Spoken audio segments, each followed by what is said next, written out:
छोटे हाथों का बड़ा कमाल, कराची की नन्ही इलेक्ट्रिशियंस ने धूम मचा दी। कोई भी इलेक्ट्रॉनिक आइटम हो बआसानी ठीक कर दें। हुनरमंद बच्चियां और उनके वालिद होंगे आज नया दिन के खुसूसी मेहमान।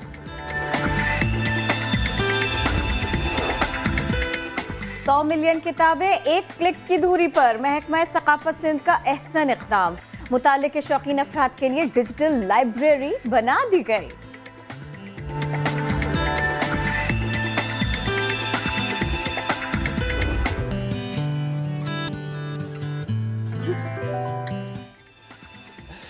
अस्सलामुअलैकुम एंड गुड मॉर्निंग। आप देख रहे हैं नया दिन, नया हफ्ता भी है, पहला दिन है उसका, बड़ी एनर्जी है आप सबकी और हमारी भी। गुड मॉर्निंग वंस अगेन, मैं हूं आपके साथ मोहम्मद शोएब और मैं हूं किरण आफ्ताब। तो नया हफ्ता है और नए सिरे से स्कूल्स खुल रहे हैं। कुछ ये डेवलपमेंट्स भी हैं। आज बच्चे एक्साइटेड हैं, काफी छोटे छोटे और बड़े बड़े बच्चे भी एक्साइटेड हैं।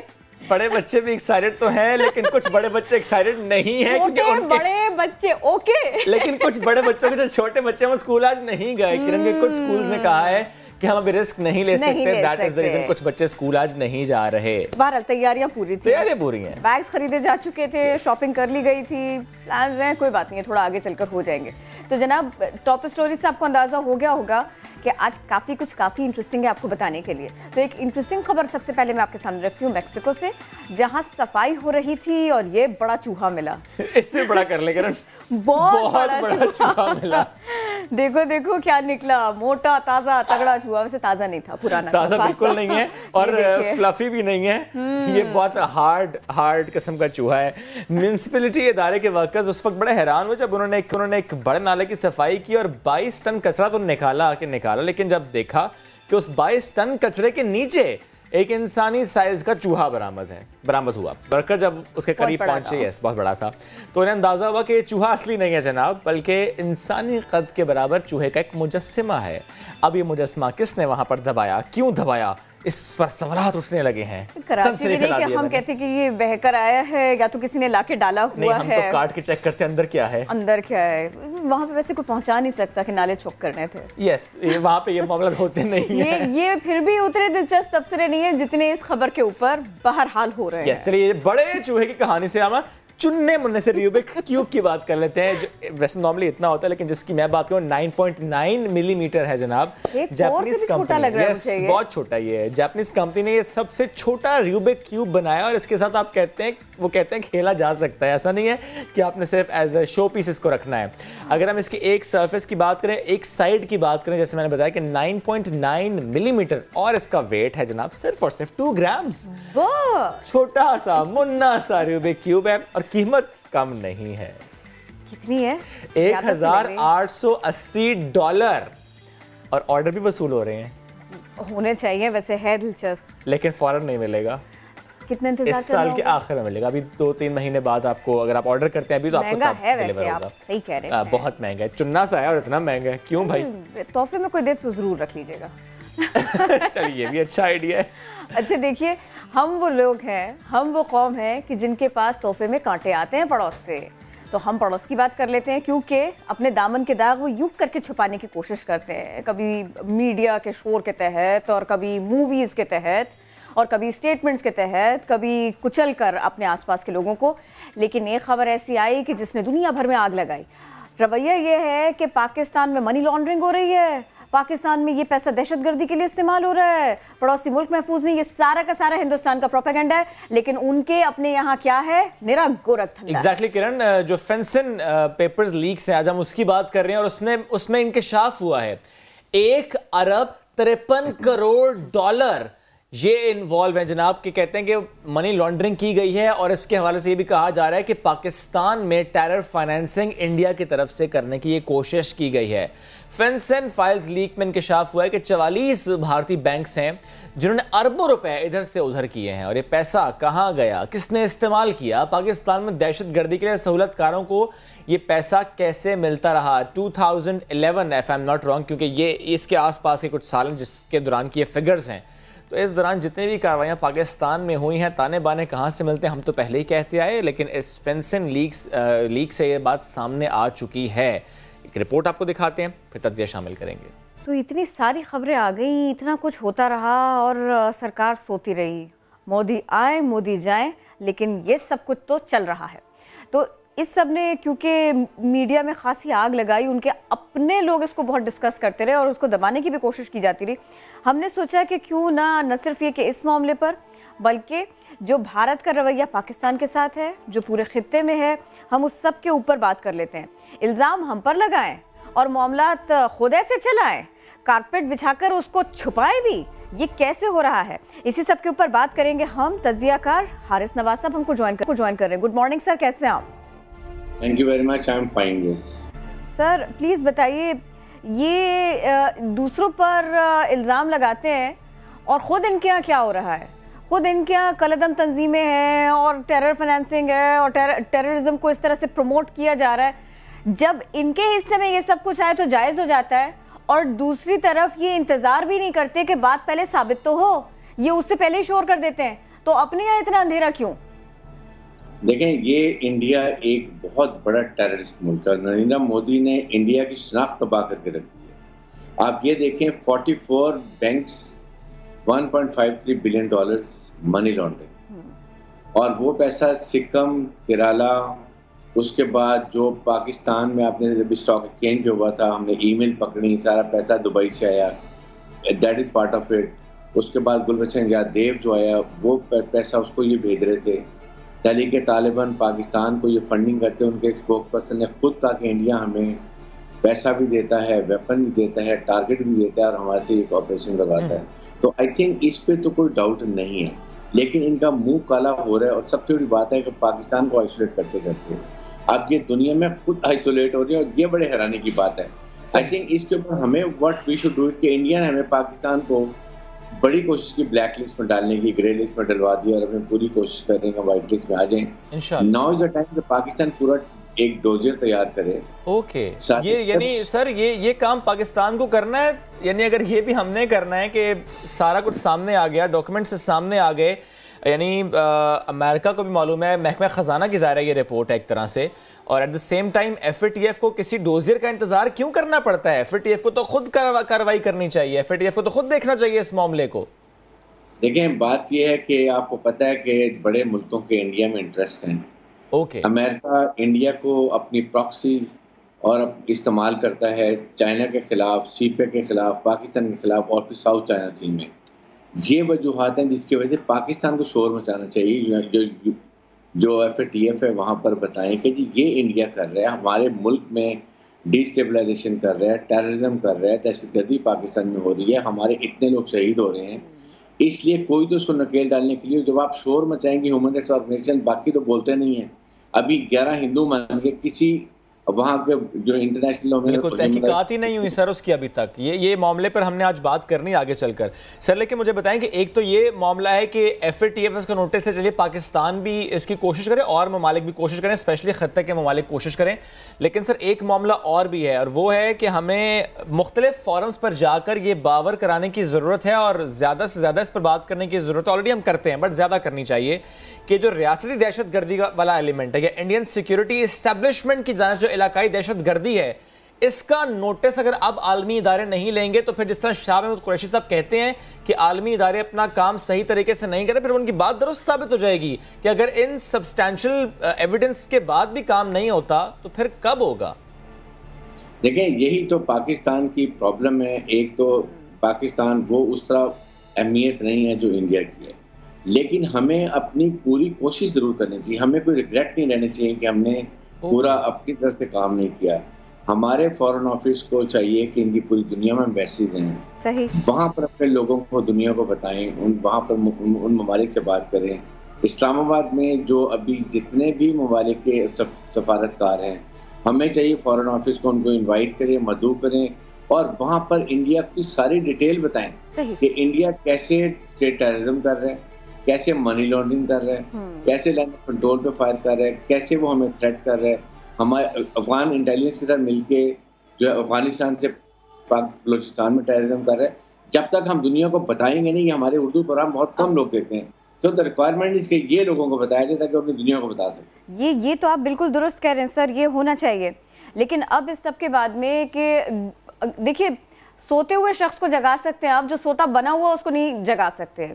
आलमी पैमाने के ऊपर तो कम से कम यही दिखाई देता है। अब हमारे ऊपर भारी जिम्मेदारी आ गई, न सिर्फ ये कि हम सारे लोगों को बताएं जैसे आप भी कह रहे हैं, उसके अलावा ये कि हमें अपने दिफा को मजबूत से मजबूत तर करना होगा, क्योंकि इंडिया को तो कम से कम कोई कुछ कहने वाला फिलहाल नहीं है। वो कुछ कर लें, कितनी वायलेशंस कर लें, कितने जूते खा लें, कितनी चप्पलें खा लें, कितने मुक्के खा लें, वो एफर्ट करते रहते हैं, वो इस किस्म की वायलेशंस करते रहते हैं। इसका मतलब सीधा से ये कि सर हमको अलर्ट रहना पड़ेगा बहुत ज्यादा। देखें, उसमें बात यह है कि 2-3 प्रॉन्ग स्ट्रेटजी चाहिए। नंबर 1 जो हमने बात की है कि फॉरेन इन्वेस्टर्स को, पाकिस्तान की दुनिया में एम्बेसीज हैं, यूरोपियन यूनियन को, यूनाइटेड स्टेट्स को, जनरल असेंबली को, कम से कम ज़मीर को तो जोड़ें। नंबर 2, आप अपने घर को तो ठीक करें।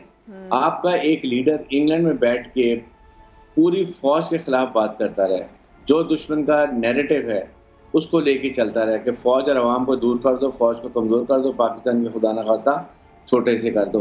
फिफ्थ जनरेशन वॉर हमारे पर अटैक हुआ है।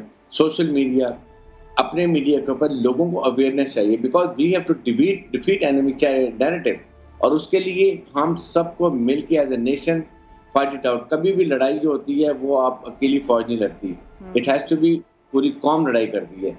ये चीज़ें हमें इंटरनल ठीक करने की ज़रूरत है, अपने आप को घर ठीक करें और उसके बाद दुनिया को बताएं what India is doing. India का काला मकरू चेहरा हर वक्त दुनिया को बताने की ज़रूरत है। देखिए, हमारे मीडिया पर एक दिन सिर्फ खबर चली है ये इंडिया की मनी लॉन्ड्रिंग की, एंड एवरीथिंग इज गॉन। आप इंडिया में देख लें, जब पाकिस्तान का कोई इशू होता है वो कितने दिन पूरा इंडिया उसको उछालता है, और वो ऐसे कर रहे थे जैसे पता नहीं कोई जंग चिढ़ गई है। This is what we have to do, और इसमें हमारे इंफॉर्मेशन मिनिस्ट्री को, मीडिया हाउसेस को, कैमरा को, सबको इसका ख्याल करना चाहिए। ये बहुत इंपॉर्टेंट था सर। एक तो ये कि खबर को गुम ना होने दें, दूसरे ये कि इसकी तो भारी जिम्मेदारी खुद सहाफ़ियों पर भी आयद होती है। इतनी थोड़ा सा सेंसिटिव भी हो इस मामले में, थोड़ा सेंसिबली भी मूव करना पड़ेगा, क्योंकि sir there is a thin line. हमें उनकी खबर देनी है लेकिन प्रमोट नहीं करना। आप मेरे ख्याल से समझ पा रहे हैं जो मैं कह रही हूँ, प्रेशर्स बहुत ज़्यादा हैं, चैलेंजेस बहुत ज़्यादा हैं। अब ज़रा सर ये बताइए, ये उनके पास पैसा है और वो पैसा वो इस्तेमाल कर रहे हैं, वो पैसा वो इस्तेमाल कर रहे हैं वायलेशंस के लिए, वो पैसा वो इस्तेमाल कर रहे हैं लोगों की आज़ादी को कुचलने के लिए, अपने ही लोगों के ऊपर भी इस्तेमाल कर रहे हैं, उनके अगेंस्ट भी इस्तेमाल कर रहे हैं, पूछने वाला कोई है नहीं। इसका मतलब there is no light in tunnel. बिल्कुल सर, ये तो यकीन कीजिए ना, ये बड़ा ही कोई इसका ऐसा पहलू है कि इसके आगे दिमाग बंद होने लगता है, दिल बंद होने लगता है। देखिए, यही बात है कि पाकिस्तान को within their own resource constraints we have to make a strategy कि हमने इंडिया के इस नैरेटिव को हमने कैसे डिफीट करना, ये बहुत जरूरी है। और उसके लिए पूरी कौम को आप एक गेयरअप करें, उनको एजुकेट करें, सोशल मीडिया को इस्तेमाल करें, और साथ ही साथ दुनिया को आप अपने सारे जितने भी टेंटिकल हैं उनको इस्तेमाल करें। आपके यूनाइटेड नेशन में एम्बेसडर, यूएन एम्बेसडर हैं, उनको चाहिए। तो ये सारी चीजें जब तक हम नहीं करेंगे बात नहीं बनेगी, नहीं हो पाएगा, ऐसे नहीं लड़ सकेंगे हम। हमारे चैलेंजेस वैसे भी दूसरे लोगों के हिस्से में फूल आते हैं, अपने पास कांटे। Sir thank you so very much, आप हमारे साथ थे। तशवीश इसलिए भी बढ़ती चली जा रही है, इसी सारे के सारे मामले के ऊपर, भारत के रवैये के ऊपर, क्योंकि अगर कहीं पर भी उनको लगता है कि इस मामले में पाकिस्तान है या इस मामले में कोई पाकिस्तानी, तो इसके बाद में उनकी नाइंसाफ़ी शुरू हो जाती है, उनका जुल्म शुरू हो जाता है, उनका जबर शुरू हो जाता है। और जब हम जुल्म की बात करते हैं किरण, तो कुछ दिन पहले की खबर है, पाकिस्तान में तो हम देखते हैं कि वो भारत जो कर रहा है सो कर रहा है, लेकिन ख़ुद अपने मुल्क में वो क्या कर रहे हैं। यानी एक तो हम देखते आए एंटी मुस्लिम उनका एक एजेंडा, और अब मामला ये है कि एंटी पाकिस्तान। किसी का ताल्लुक अगर पाकिस्तान से है, चाहे वो हिंदू ही है, तो उसकी कोई वक़्त नहीं है मोदी सरकार के सामने। और ये मैं याद दिला दूं, मोदी खुद कह चुके हैं कि जो पाकिस्तान में परेशान है वो यहाँ आ जाए। और ये इकलौते नहीं है, इनसे पहले वाले भी कह चुके हैं, राजीव गांधी कह चुके हैं, इंदिरा गांधी कह चुकी। ये तो इन 70 सालों में तो बहुत शुरू से कहा जा रहा है, लेकिन फिर होता क्या है? फिर होता ये जनाब, एक खबर है 9 अगस्त की, भारतीय शहर जोधपुर, एक घर से 11 पाकिस्तानी हिंदुओं की लाशें मिलती हैं। आप देखिए, 9 अगस्त की बात मैं कर रहा हूँ, आज 28 सितंबर है। काफ़ी दिन गुजर गए, कई हफ्ते गुजर गए, तहकीकात नहीं हुई, कोई मामलात खुल के सामने आए नहीं। दैट शोज़ द इंटरेस्ट कि भारत का इंटरेस्ट ही नहीं है इस मामले पर। पाकिस्तानी हिंदुओं के खिलाफ, हिंदुओं के कत्ल के खिलाफ पाकिस्तान की हिंदू बिरादरी सरापा एहतजाज है, पाकिस्तानी सरापा एहतजाज हैं। भारतीय हाई कमीशन के बाहर मजम्मती करारदाद चस्पा की जा चुकी है। हिंदू काउंसिल वाक़े की शफाफ तहकीकात चाहते हैं। इसी पूरे मामले पर आज हम बात करेंगे। मैं ज्वाइन किया रुकने कौमी असम्बली और सरबराह पाकिस्तान हिंदू काउंसिल रमेश कुमार साहब से। शुक्रिया आपके वक्त का। सर थोड़ा सा बताएंगे, वो तो तहकीकात नहीं कर रहे, लेकिन हमारे पास इससे मुतालिक क्या इन्फॉर्मेशन है? जो 11 हिंदू पाकिस्तान से वहां पर गए थे, कब से वहां पर मुकीम थे? कुछ मामलात सामने आएंगे, एक्चुअल हुआ क्या है वहां पर? शुक्रिया किरण शोएब। ये 2012 में ये खानदान पूरा वहां पे गया था और 8 साल वहां पे रहे। 8 साल उनकी ज़बून हालत में रहे, उनको यूज किया गया। यूज करने के बाद एक खानदान के बंदे को छोड़ के और बाकी पूरे खानदान को इस तरीके से मर्डर किया गया। 9 अगस्त को ये वाकया होता है। 10 अगस्त को मैं ये नोटिस लेता हूँ इस चीज का, फॉरेन ऑफिस को कहता हूँ, पाकिस्तान हाई कमीशन को कहता हूँ कि ये पाकिस्तानी पासपोर्ट होल्डर हैं और ये हमारी रेस्पॉन्सिबिलिटी है कि हम इनके बारे में पूछें। फॉरेन पाकिस्तान एम्बेसी वहां पे कांटेक्ट में आती है एक्सटर्नल अफेयर्स मिनिस्ट्री से, उधर से कोई रेस्पॉन्स नहीं, इधर से कोई रेस्पॉन्स हाई कमीशन इस्लामाबाद से नहीं। जब रेस्पॉन्स नहीं मिला तो 14 सितंबर को दोबारा मैं फॉरेन ऑफिस को अप्रोच करता हूँ। फॉरेन ऑफिस दोबारा इंडियन एनवॉय को बुलाती है, वहां पे अप्रोच करती है, 1 हफ्ते का टाइम लेते हैं, फिर भी नहीं हुआ। 21 तारीख को वो हफ्ता खत्म हो गया। 22 तारीख को फिर मैंने डिसाइड किया कि हमें एहतजाज करके खुद इंडियन काउंसलेट को बताना चाहिए कि इंडिया एक हिंदू मेजॉरिटी मुल्क है और पाकिस्तान की हिंदू कम्युनिटी वो एहतजाज कर रही है, उसको पता होना चाहिए। हम आए, हम कानूनदान है, कानूनों में नहीं तोड़ना चाहिए, मगर हमारी मजबूरी थी।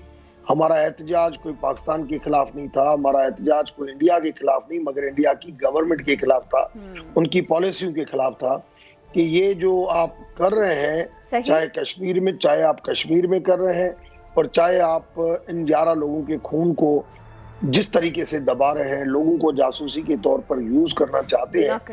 अब तो ये स्ट्रगल जो है वो चलती रहेगी कि इन 11 लोगों के खून का तो हिसाब इनको देना ही पड़ेगा, मगर और कितने लोग हैं जो वहां पे रहते हैं, वो किस हालात में है, रमेश क्या है। कुमार साहब, ये इंटरनेशनल इंटरनेशनल ट्रीटी है, ये इंटरनेशनल ट्रीटी है कि आपको उस एम्बेसी को एक्सेस देनी चाहिए।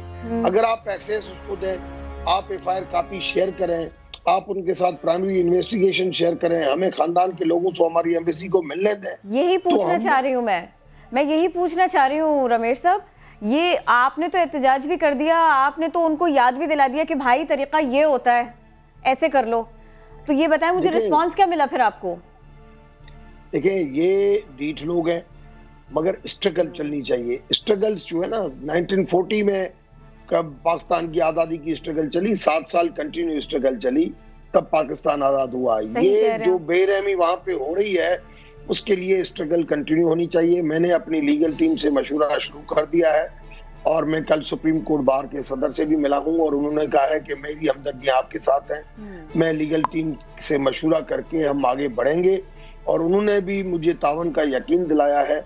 हम जल्द सुप्रीम कोर्ट के हवाले से भी किसी पिटीशन के 184(3) के तक सोच रहे हैं जाने के लिए कि आर्टिकल 9 की वायोलेशन हुई है। इंटरनेशनल कोर्ट ऑफ जस्टिस को कैसे जो है वो उसमें एंगेज किया जाए, बहुत इंपॉर्टेंट उस हवाले से भी कैसे कर पाएंगे, उस हवाले से भी सुप्रीम कोर्ट को इन्वॉल्व कर रहे हैं, पाकिस्तान की गवर्नमेंट को इन्वॉल्व कर रहे हैं। मैं उसको भी प्रेशर डालूंगा और उसके अलावा being a pattern in chief Pakistan Hindu council, मैं जल्द पाकिस्तान के डिप्लोमेटिक एनक्लेव के अंदर या पाकिस्तान के अंदर जितने भी एम्बेसडर्स, जितने भी हाई कमीशन है, जल्द उनका सेमिनार बुलाऊंगा। उस सेमिनार के अंदर फैक्ट्स जो है वो सबके सामने रखूंगा कि अगर कोई ब्रिटिश नेशनल या अमेरिकन नेशनल के साथ ऐसा इंडिया में होता तो क्या एक बंदे के साथ भी होता, क्या वो खामोश रहते? तो जब इंडिया UN सिग्नेटरी है तो ये मूवमेंट जो है वो क्यों जो है वो आप उस चीज को नहीं कहते हैं? ये एक बात बताइए मुझे रमेश साहब, एक बात बताइए, इस वक्त बहुत सारे मामलात में भी भारत का रवैया ये कि वो खराब करने पर तो आमादा है, वो उसको ठीक करने के बारे में कुछ नहीं सोचते। वो दूसरों को गाली दे सकते हैं, दूसरों को गोली मार सकते हैं, लेकिन वो अपने दामन में नहीं टटोल सकते कि वहां पर क्या क्या कुछ है, वहां उन्होंने खुद क्या करके रखा है। ये है भारत का रवैया। अब ऐसे में कि जब बहुत सारे तो रास्ते यूं समझिए कि आपको नए सिरे से बनाने पड़ेंगे, सामने वाला सुनेगा नहीं सुनेगा, आपकी बात समझेगा नहीं समझेगा, ये सिर्फ एक इंडिविजुअल की बात नहीं है, ये अक़वाम की बात है, ये आलमी पैमाने की, आलमी सरहदों की बात है, इंसानी हुकूक की बात है। जब बहुत सारा कुछ बहुत गैर वाज़े है, ऐसे में भी आपको लगता है कि एहतजाज तो करते रहना पड़ेगा। प्लीज थोड़ा सा हमें बताइए, थोड़ा सा सिखाइए, एहतजाज जालिम के आगे करना इतना जरूरी है। किरण, मैं हमेशा ये कहता हूँ, there is will there is वे।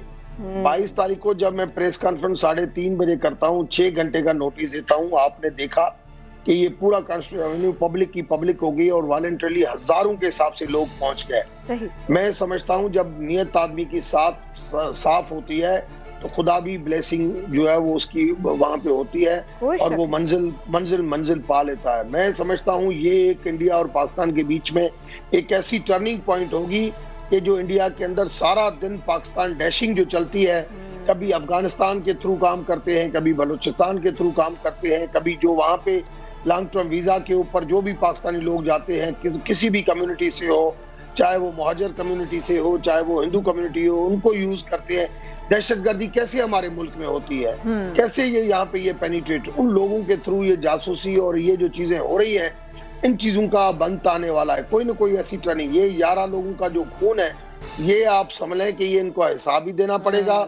इनको कश्मीर के अंदर, ये हिंदुइज्म की पॉलिसी नहीं है। हिंदुइज्म पीस सिखाता है, इंटरफेथ सिखाता है, गुड ह्यूमन बीइंग सिखाता है, किसी इंसान के आवाज को दबाना नहीं सिखाता। मैं आपको बताऊं, मैं इंडिया साल में 2 मरतबा हरिद्वार जाता हूं, वहां पे भी लोग बोलते हैं हमारा इंडिया इतना बड़ा मुल्क है, क्यों हम कश्मीर के अंदर इस किस्म का टार्चर कर रहे हैं। वहां पे भी लोग कहते हैं अगर कश्मीर वाले आजादी चाहते हैं, हमें आजादी देनी चाहिए। तो कुछ लोग फिर वहां पे कहते हैं नहीं, अगर हम कश्मीर को आजादी देंगे तो हमारे लिए दूसरे स्टेट भी आजादी मांगेंगे।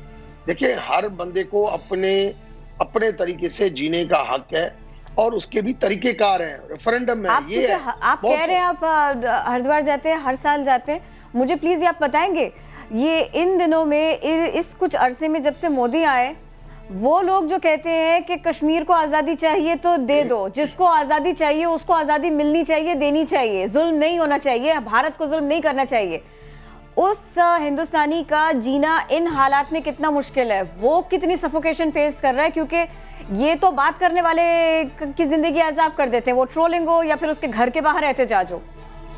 देखिए, एक चीज तो ये कि स्ट्रगल जो चलती है वो जो भी चलती है उसको आपको थोड़ा सा साथ देना चाहिए। जैसे मीडिया की मैं बात करूं, इंडिया के अंदर अगर पाकिस्तान डैशिंग होती है तो वो 10 दिन, जैसे कल मनी लॉन्ड्रिंग के हवाले से इंडिया को हाईलाइट किया गया है, 1 दिन के अंदर वो खत्म हो जाएगी। जैसे आज मेरी ये स्ट्रगल चल रही है, मेरा कल प्रेस कॉन्फ्रेंस होना या ये होना, पाकिस्तान का मीडिया या इंटरनेशनल मीडिया साथ देगा, मगर चंद दिन तक। उसके बाद वो चले जाएंगे कि हम एपीसी करें, हम हुकूमत को गिराएं कैसे। मैं समझता हूं हमें पाकिस्तान के फ्यूचर के लिए हमारे जो मुल्क, हम देखें, हमारा कोई दुश्मन कोई नहीं है। मैं 4 इलेक्शनें लड़ा हूं 2002 से लेके, मैं पार्लियामेंट का हिस्सा बनता रहा हूं। कोई मुल्क, कोई हमारा लीडर, चाहे आसिफ जरदारी हो, चाहे नवाज शरीफ हो, चाहे खान साहब हो, चाहे परवेज मुशर्रफ था, जो भी था, हर बंदा ये कहता था कि मुझे खित्ते के अंदर अमन करना है, पड़ोसी मुल्कों के साथ तल्कात बेहतर बनाना है। उन चीजों को हमें हाईलाइट करना चाहिए, मगर वहां सिर्फ झगड़ा नहीं करे, जो जिस मामले में आपका एक पेज पर रहे, कम से कम वो चीज जो है ना वो छूटनी नहीं चाहिए, कम से कम इन हालात में तो ऐसे होना चाहिए। Thank you so very much. जी प्लीज कहिए। आज कश्मीर की हिस्ट्री 450 दिन हो गए। मैं समझता हूँ इंडिया जो हमें पिच दे रहा है, चाहे कश्मीर के हवाले से, चाहे 11 लोगों के मर्डर के हवाले से, चाहे इस मनी लॉन्ड्रिंग एफएटीएफ हमें तो रोजाना में जो डंडा करती है, क्यों नहीं उनको कहती, क्यों नहीं उनको भी कह, ठीक है। हमारी स्ट्रगल चलनी चाहिए और उस स्ट्रगल के लिए मीडिया के लोग, साथी, एंकर्स, वो भी इस इशू के ऊपर रोजाना करें कि भाई हमें पूरे एक टीवी चैनल के बात ये ना कि मुत्तहिद होकर डी ट्रैक, इसके ऊपर डी ट्रैक नहीं होना। Thank you. जो अल्फाज इस्तेमाल किया, यही करना है। मुत्तहिद होकर, अगर मुत्तहिद होकर जब हम स्ट्रगल करेंगे तो कायदे-ए-आज़म की तरह बिल्कुल ऐसी है। पाकिस्तान क्या, हम यूनिटी बहुत जरूरी है। सर बहुत शुक्रिया मौजूद थे आप इस टॉपिक से मुतालिक हमसे गुफ्तगू कर रहे थे। हमें बढ़ना है आगे, लेकिन एक ब्रेक लेनी बहुत ज़रूरी है। ब्रेक से जब वापस आएंगे तो हम बताएंगे प्रोग्रेसिव पाकिस्तान हम कैसे बना रहे हैं, बच्चों को तालीम के साथ हुनर हम कैसे सिखा रहे हैं, बताएंगे आपको ब्रेक के बाद। Stay with us.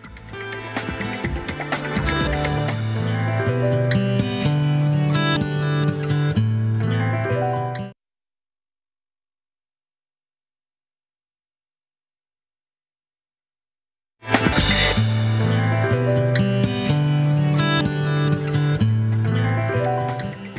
Back after the break. और अब वक्त हो चुका है कि हम आपकी मुलाकात नन्ही मुन्नी इलेक्ट्रीशियन से कराएं कि जब आप उन्हें देखें, उनका काम देखें तो आप भी हैरान हो जाएं।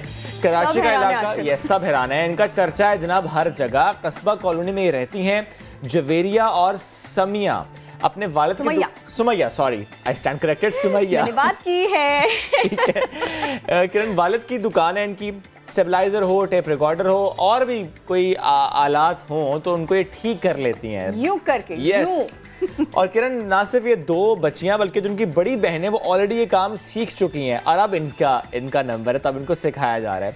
ये कितनी अच्छी सोच है उनके वालिद की कि उन्होंने सोच लिया कि मैंने अपने तमाम बच्चों को इस तरह सिखाना है, हुनर देना है। ठीक है, एजुकेशन की अपनी इंपॉर्टेंस होती है, बट आज के दौर में इस हुनर की भी इंपॉर्टेंस बहुत ज़्यादा, सीखना बहुत ज़रूरी है जनाब।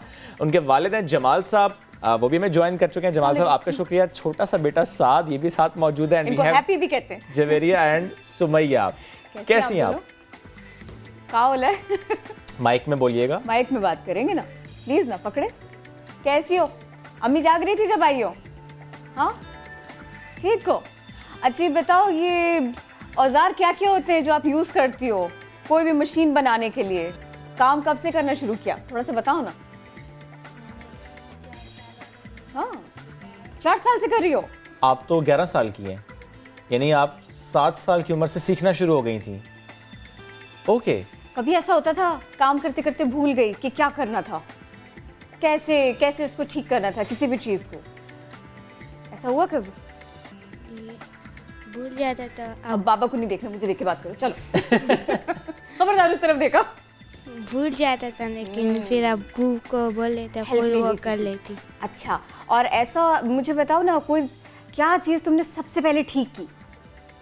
लाइटें ठीक की। लाइटें ठीक की। तुम्हें एक बात बताओ, मुझसे बल्ब भी नहीं लगता। जबरदस्त हो वैसे। वैसे जवेरिया, कभी ऐसा हुआ कोई चीज़ ठीक करते करते खराब हो गई हो? नहीं? और कभी चोट लगी हो? या करंट, खुदा ना खास्ता हल्का फुल्का? पहले लग रही थी मगर फिर काम सीखा तो फिर नहीं लग रही थी। अच्छा ये बताओ, ज्यादा तेजी से कौन काम करता है, जवेरिया के सुमैया? जवेरिया। सुमैया से भी जरा बात करें। माइक आप सुमैया को दें। दे ना, माइक दे दे। सुमैया, आप भी मुझे जरा बताएं कि आपने क्या कुछ अभी तक ठीक किया है? बताएं। मैंने लाइटें और काम नहीं आती अभी। ऐसे करो। यानी वो लाइट कोई लेकर आया कि ठीक करने, तो आपने ठीक करके दी। यानी ये तो सीखने के अलावा हो गया ना फिर। हाँ। सीखने में तो बाबा ने बहुत कुछ बताया, अच्छा इसको ऐसे ठीक करना है, इसको ऐसे ठीक करना है। जब वो खुद ठीक करते होंगे तो टेप रिकॉर्डर भी हो सकता है, स्टेबलाइजर हो सकता है, कोई और चीज़ हो सकती है। जी। तो कौन सी वाली?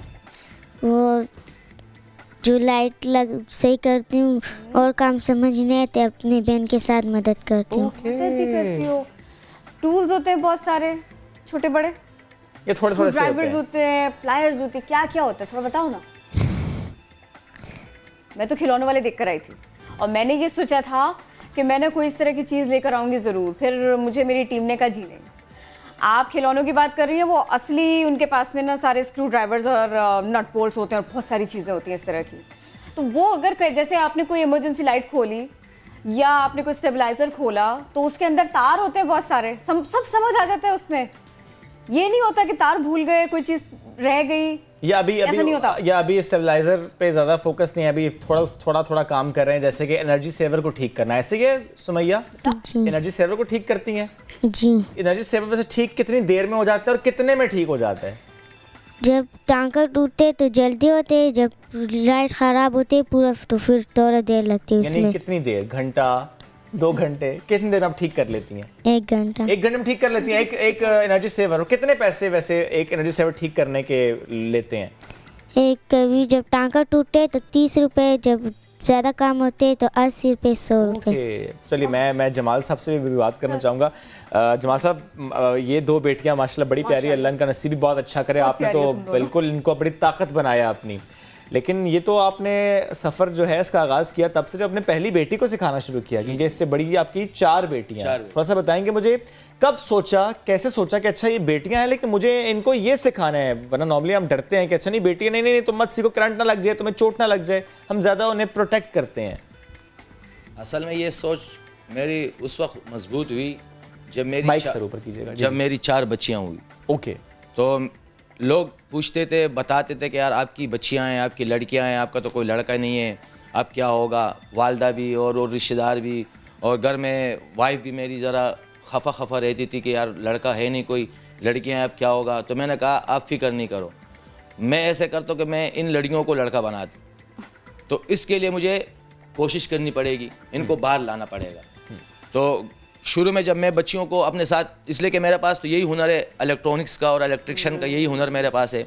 तो मैंने कहा कि क्यों ना मैं उनको अच्छा हुनर दूं। ओके। तालीम उस वक्त मेरे हालात कुछ ऐसे नहीं थे कि मैं बच्चों को कोई अच्छी तालीम दे सकूं। तालीम मैं दे रहा हूं बच्चियों को। मेरी 2 बच्चियां बड़ी जो है वो मैट्रिक कर चुकी हैं और 2 8 क्लास तक पढ़ और ये भी पढ़ रही हैं साहब? जी, ये 3री जमात में पढ़ रही है। 3री जमात में पढ़ रही है, ये 3री जमात में पढ़ भी रही है और अभी सीख भी रही है। लॉकडाउन में तो जरा ज़्यादा आपको वक्त मिल गया। जी सर, ये असल में अभी आलिमा कोर्स भी कर रही है, माशाल्लाह, कुरान का कोर्स भी और हिफ्ज भी कर रही है। आपने तो हर तरफ जी टारगेट किया जी। होगा। मेरी बच्चियां जितनी भी है माशाल्लाह जो है ना, इस काम के साथ साथ ये नहीं कि खाली ये इलेक्ट्रॉनिक्स का काम सीख के घर बैठ गई है, इनको सिलाई कढ़ाई का काम, बाकायदा जो है ना फैशन डिजाइनर भी है। ओके, ये दोनों या बड़ी 4 बड़ी जो 4 है, और ये सिलाई का काम, अब ये भी अभी सिलाई का काम भी वालदा से सीख रही है, साथ साथ में पढ़ भी रही है। बहुत ज्यादा हुनर तो और इस काम में माशाल्लाह इतनी माहिर हो गई है, इसलिए कि ये असल में ये इस माहौल में आके कुछ घबरा रही है, वो नजर आ रहा है, बट दैट डजंट मैटर। इस तरह बाकी हम तो मतलब ये कि कोई फेक चीज नहीं है ये, हम तो चैलेंज करते हैं। हम तो शॉप में होते भी नहीं है, कोई भी आके किसी भी टाइम कोई चीज ला के इनको दे दे और पीछे बैठ नहीं होते, अकेली बैठी होती जी। मैं अभी भी 3 दिन शॉप में नहीं था और ये अकेली बैठी हुई थी और आ रहे थे लोग अपना सामान दे रहे थे, जी। और माशाल्लाह जब मैं 3 दिन बाद शॉप पे आया हूँ तो इन लोगों ने मेरे को 4 साढ़े 4 हज़ार रुपए इन लोगों ने मेरे को दिए। और उसमें कुछ ऐसा भी काम था कि जो आपके लिए रखा हुआ था कि ये तो बाबा आके देखेंगे, ये थोड़ा मुश्किल है। सिर्फ जी मैडम, असल में ये कि फाइल निकालना बहुत मुश्किल काम है, उसके लिए बहुत अरसा दरकार होता है। मैं 20 साल से काम कर रहा हूँ, मगर हम भी कभी कभी फाइल में फंस जाते हैं और एक फाइल 2-2 दिन भी। लेकिन जाहिर है वो इस हिसाब से देखा जाए तभी भी बहुत अच्छा कर रही हैं जी। तो तकरीबन काम ये कर लेती है, मगर कुछ फाल्ट ऐसे होते हैं कि उनके समझ में नहीं आते, फिर मुझसे पूछती है, तो फिर मैंने फाल्ट बता दूं। ये अच्छा है ना, टीम वर्क कहते हैं इसको। जी। ये टीम वर्क है, बेहतरीन है। अब मुझे जरा ना इनके बारे में बताएं, शरारती लग रहे सबसे। जी, ये असल में मेरा ये एक ही बेटा है। So happy. जी, ये मेरा एक ही बेटा है और बस आखिरी यही है जी। तो माशाल्लाह से जो है ना, ये भी मेरे साथ वही हुनर मैं जो इनको दे रहा हूँ, वही हुनर मैं इसी को भी दे रहा हूँ। मतलब आपने साबित कर दिया ना कि बेटा बेटी दोनों बराबर है आपके लिए। असल बात ये कि मेरी एक सोच है, तो आपने अच्छा किया। मेरी ये सोच है कि मैं जिस इलाके में या जिस कबाइल से ताल्लुक़ रखता हूँ तो वहाँ पे लड़कियों को ज़रा मतलब ये कि महदूद रखा जाता है, घरों के अंदर ही जी महदूद रखा जाता है। अच्छी बात है, मगर नहीं इतना भी महदूद ना करो, आप उन्हें इंडिपेंडेंट बनाना चाहिए। जी, आप उनको इत्तेमाद दो। अगर आप उन्हें इत्तेमाद दोगे, उन पे आप ट्रस्ट करोगे, उनको आप आगे लेके आओगे, तो फिर वो सुमैया और जवेरिया के जैसे बनके जी, तो इंशाअल्लाह ताला ये अपना आपका नाम भी रोशन कर लेगी, मुल्क का भी और अपने मुल्क का नाम। अब मैं देखो आपसे ये कहना चाहता हूँ और इस प्रोग्राम के तवस्सुत से ये कहना चाहता हूँ कि ये हमारे मुल्क के लिए एक एजाज़ है। इलेक्ट्रिशियन बच्चियाँ और इलेक्ट्रॉनिक्स रिपेयरिंग पे उबूर हासिल करने वाली बच्चियां पूरी दुनिया में आपको नहीं मिलेगी। ये पाकिस्तान के लिए एजाज की बात है, अगर कोई इसको समझे, अगर कोई समझे, ये समझ रहे हैं जी, ये मुल्क के लिए एजाज है कि आपको एजुकेशन में तो बच्चियां मिल जाएंगी, बिल्कुल, और किसी फील्ड में आपको कंप्यूटर में, मगर इस चीज में ये इलेक्ट्रॉनिक्स के साथ खेलना, बिजली की वायरिंग करना, सोलर इंस्टॉलेशन भी करती है ये माशाल्लाह। सोलर इंस्टॉलेशन जी, ये मैं इनसे पूछूंगा इससे पहले कि सोलर इंस्टॉलेशन से मुतालिक हम इनसे सवाल, मुझे एक बात का जवाब दीजिएगा। ज़ाहिर है आपने कहा जिस इलाके से आपका ताल्लुक, फिर यहाँ पे आप कस्बा कॉलोनी में रह रहे हैं, एक माहौल होता है और उस माहौल में ना ये जुमला बड़ा सुनने को मिलता होगा, अरे आपने क्या किया, अपनी बेटियों को दुकान पर बिठा दिया, छोटी बेटियों को, तो उससे फिर आप कैसे लड़ते हैं? असल बात ये ना कि हर जो जवाब होता है ना वो इखलाक के दायरे में देना चाहिए और सवाल भी इखलाक के दायरे में ही करना चाहिए। तो अगर कोई मुझसे ये कहता है तो मैं कहता हूँ कि भाई आप बैठो, आप मुझे कायल करो या मैं आपको कायल करता हूँ। अब आपको ये कहानियाँ रोज़ सुनने को मिलती है कि कोई औरत अपने बच्चे सड़क पे ला के एक चौक पे खड़ी होकर बेच रही है, अल्लाह, ये आम आपको देखने को मिलता है। अब मुझे आप ये बताएं कि वो औरत जो अपने बच्चे बेच रही है, उनका भी तो कबाइल है, उसका भी कबीला है, उसका भी ख़ानदान है। अगर वो लोग उस टाइम उस औरत को, जब वो बच्ची थी, तालीम से इल्म से, हुनर से मना ना करते तो आज उसकी ये हालत ना होती। आज किधर है वो मना करने वाले लोग जो कहते थे कि हमारी गैरत का सवाल है? आज वो खानदान वाले आगे क्यों नहीं आ रहे हैं, उसकी मदद क्यों नहीं कर रहे हैं? आज वो जो अपने आप को बोलते थे कि हमारा कबीला है, वो कबीले वाले आके उसका हाथ क्यों नहीं ताम रहे? जब मुश्किल पड़ती है तो कबीले वाले वो अपने बच्चे क्यों बेच रहे हैं? वो अपने बच्चे क्यों बेच रही है भाई? वो खानदान किधर गया, वो कबीला किधर गया? एक बात बताइए, देखिए ये तो होता है कि फिर वो आपको ये कहना पड़ जाता है कि भाई दायरे में रह के सवाल कीजिए, मैं भी दायरे में रह के जवाब दूंगा। ऐसा भी होता है कि लोग आए, खुश हों, अप्रिशिएट करें, हौसला अफजाई करें, बच्चियों की भी, आपकी भी, ऐसा भी होता है? जी मैडम देखो, असल बात है कि जब मैं 15 साल पहले, शॉप के मेरे 20 साल हो गए, मगर 15 साल पहले जब मेरी बड़ी बच्ची थी, आयशा नाम है उनका, तो जब मैं उसको दुकान पे, शॉप पे लेके आया बाइक पे बिठा के, तो 8-10 दिन तो किसी ने मतलब इसको नोटिस ही नहीं किया, बेटी को मगर जब वो देखने लगे कि ये बाकायदगी से काम पे आ रही है और बाकायदगी से शाम को जो है ना घर जा रही है, तो फिर कुछ खानदान वालों ने, कुछ यार दोस्तों ने, महल्ले वालों ने आके कुछ बातें और एतराज़ात भी उठाए। तो मैंने उनसे कहा भाई बात सुनो, ये मेरे बच्चे हैं, इनको मैंने देखना है, आपने नहीं देखना है। मैं अपने बच्चों को हुनर दे रहा हूँ और पर्दे में रह के और मेरे साए तले अगर ये हुनर सीखे और इस माशरे के लिए और इस मुल्क के एक अच्छे शहरी साबित हो, तो आपको इतराज क्या इस बात पे भाई? आपको क्या इतराज है? मेरे बच्चे हैं, मैं उनको हुनर देना चाहता हूँ, आपको क्या इतराज है? तो शुरू में लोगों ने इतराज किया, मगर यकीन करें कि वक्त के साथ साथ जैसे वक्त चलते गए और ये बच्चे काम करते गए, लोग काम लाते गए और वो काम करके देते गए, तो लोग खुश हो गए, इनको इनाम भी देते गए। यानी वो एतराज खत्म और एप्रिसिएशन शुरू। आप यकीन करें कि आज ऐसे लोग हैं, ऐसे कि मेरे शॉप पे जब आते हैं कोई काम के लिए, तो मैं कहता हूं कि आप बच्चों को दिखाएं, तो कहते हैं कि यार ये तो बच्चे हैं। मैं कहा आप दिखाएं, आपको ये बोले खर्चा, मैं बोलता हूँ यही बताएंगे आपको, ये चेक करके आपको बता देंगे। तो जब ये चेक करके उनको खर्चा बताती है और फिर वो कितना टाइम लगेगा, ये बोलते हैं कि आधे घंटे में ले लो, 1 घंटे में ले लो, अगर काम अभी नहीं है मतलब हाथ में, तो वो उधर ही खड़े होते हैं, काम करके देते हैं। यकीन करो दूसरे दिन वो अपनी बीवी को लेके आते हैं दुकान पे कि आप देखो ये बच्चियां काम कर रही है। इंस्पिरेशन हो गई है भाई ये बच्चियां। मुझे प्लीज जरा अब बताएं सोलर इंस्टॉलेशन से मुतालिक भी, ये तो वक्त की बड़ी जरूरत है जवेरिया। तो सोलर इंस्टॉलेशन अगर कोई आपसे आके पूछे कि अच्छा वो चाहते हैं अपने घर में सोलर इंस्टॉलेशन कराना और घर में 2 कमरे हैं और इतने बल्ब जलने हैं, इतने पंखा चलना है, यस, तो फिर आप पूरा हिसाब किताब लगा के बताती हैं अच्छा इतने में ये काम हो जाएगा, ये इतना पैनल पे लगेगा, इतना बैटरी पे लगेगा, इतना इंस्टॉलेशन पे होगा। थोड़े से रेट्स बता दें, लोगों को आसानी हो जाएगी। जवेरिया बताए ना, पॉसिबल है? रेट्स तो ये नहीं बता सकती, वो तो मार्केट है। कोई बात ठीक है, वो मैं अब बताओ, इंस्टॉलेशन हो जाती है, चीजें बाबा के साथ जाके करती हो? जी करती हूँ। अच्छा।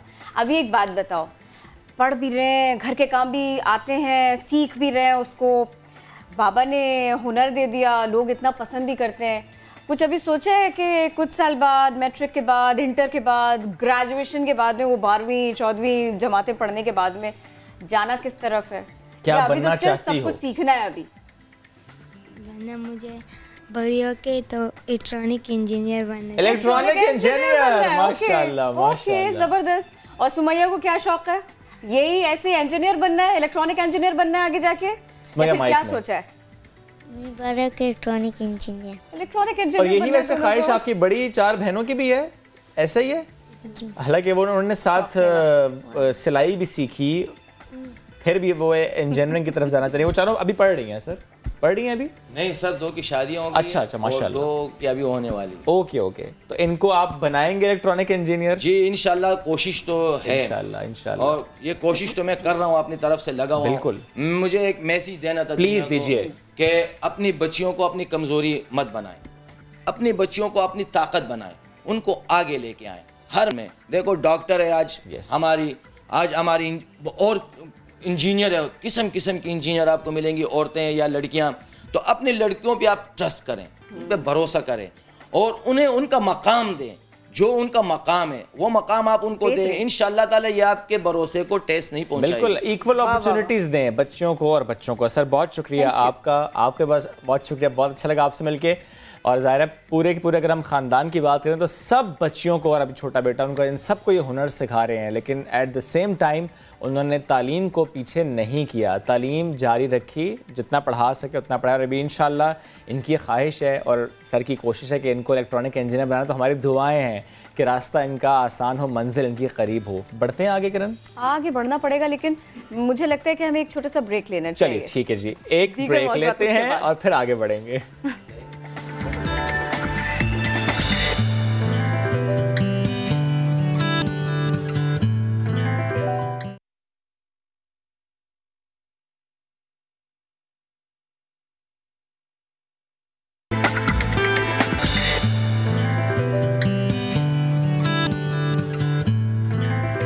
Welcome back. अब आपको बताएं कि सिंध हुकूमत ने लोगों और किताबों के दरमियान दोस्ती को मजीद मजबूत करने के लिए डिजिटल लाइब्रेरी, बहुत अच्छा था। यस, मजीद मजबूत करने के लिए डिजिटल लाइब्रेरी लॉन्च कर दी है। इसके जरिए बगैर किसी रजिस्ट्रेशन और रुकावट के मुताले के शौकीन अपनी पसंद की किताबें पढ़ सकेंगे। इस डिजिटल लाइब्रेरी में 100 मिलियन से भी ज़ायद किताबें हैं, रिसर्च पेपर्स हैं जो महफूज किए गए। सिर्फ एक क्लिक कीजिए, आप पढ़ने वाले बनिए। यस, पढ़ने वाले बनिए, चीज़ें आसान हो गई, एक क्लिक की दूरी पर हैं, एक्सेस आप ले लेंगे और उसके बाद आप उन्हें पढ़ पाएंगे। महकमा सकाफ़त सिंध की इस बेहतरीन काविश पर आज हम बात करेंगे। हमें ज्वाइन किया है वज़ीर सकाफ़त और सयाहत सिंध सरदार शाह साहब ने। सरदार साहब बहुत शुक्रिया आपके वक्त का। थोड़ा सा प्लीज़ बताइएगा कितने राइटर्स की और कौन कौन सी लैंग्वेज में किताबें इस डिजिटल लाइब्रेरी का हिस्सा, because 100 million it's a big figure.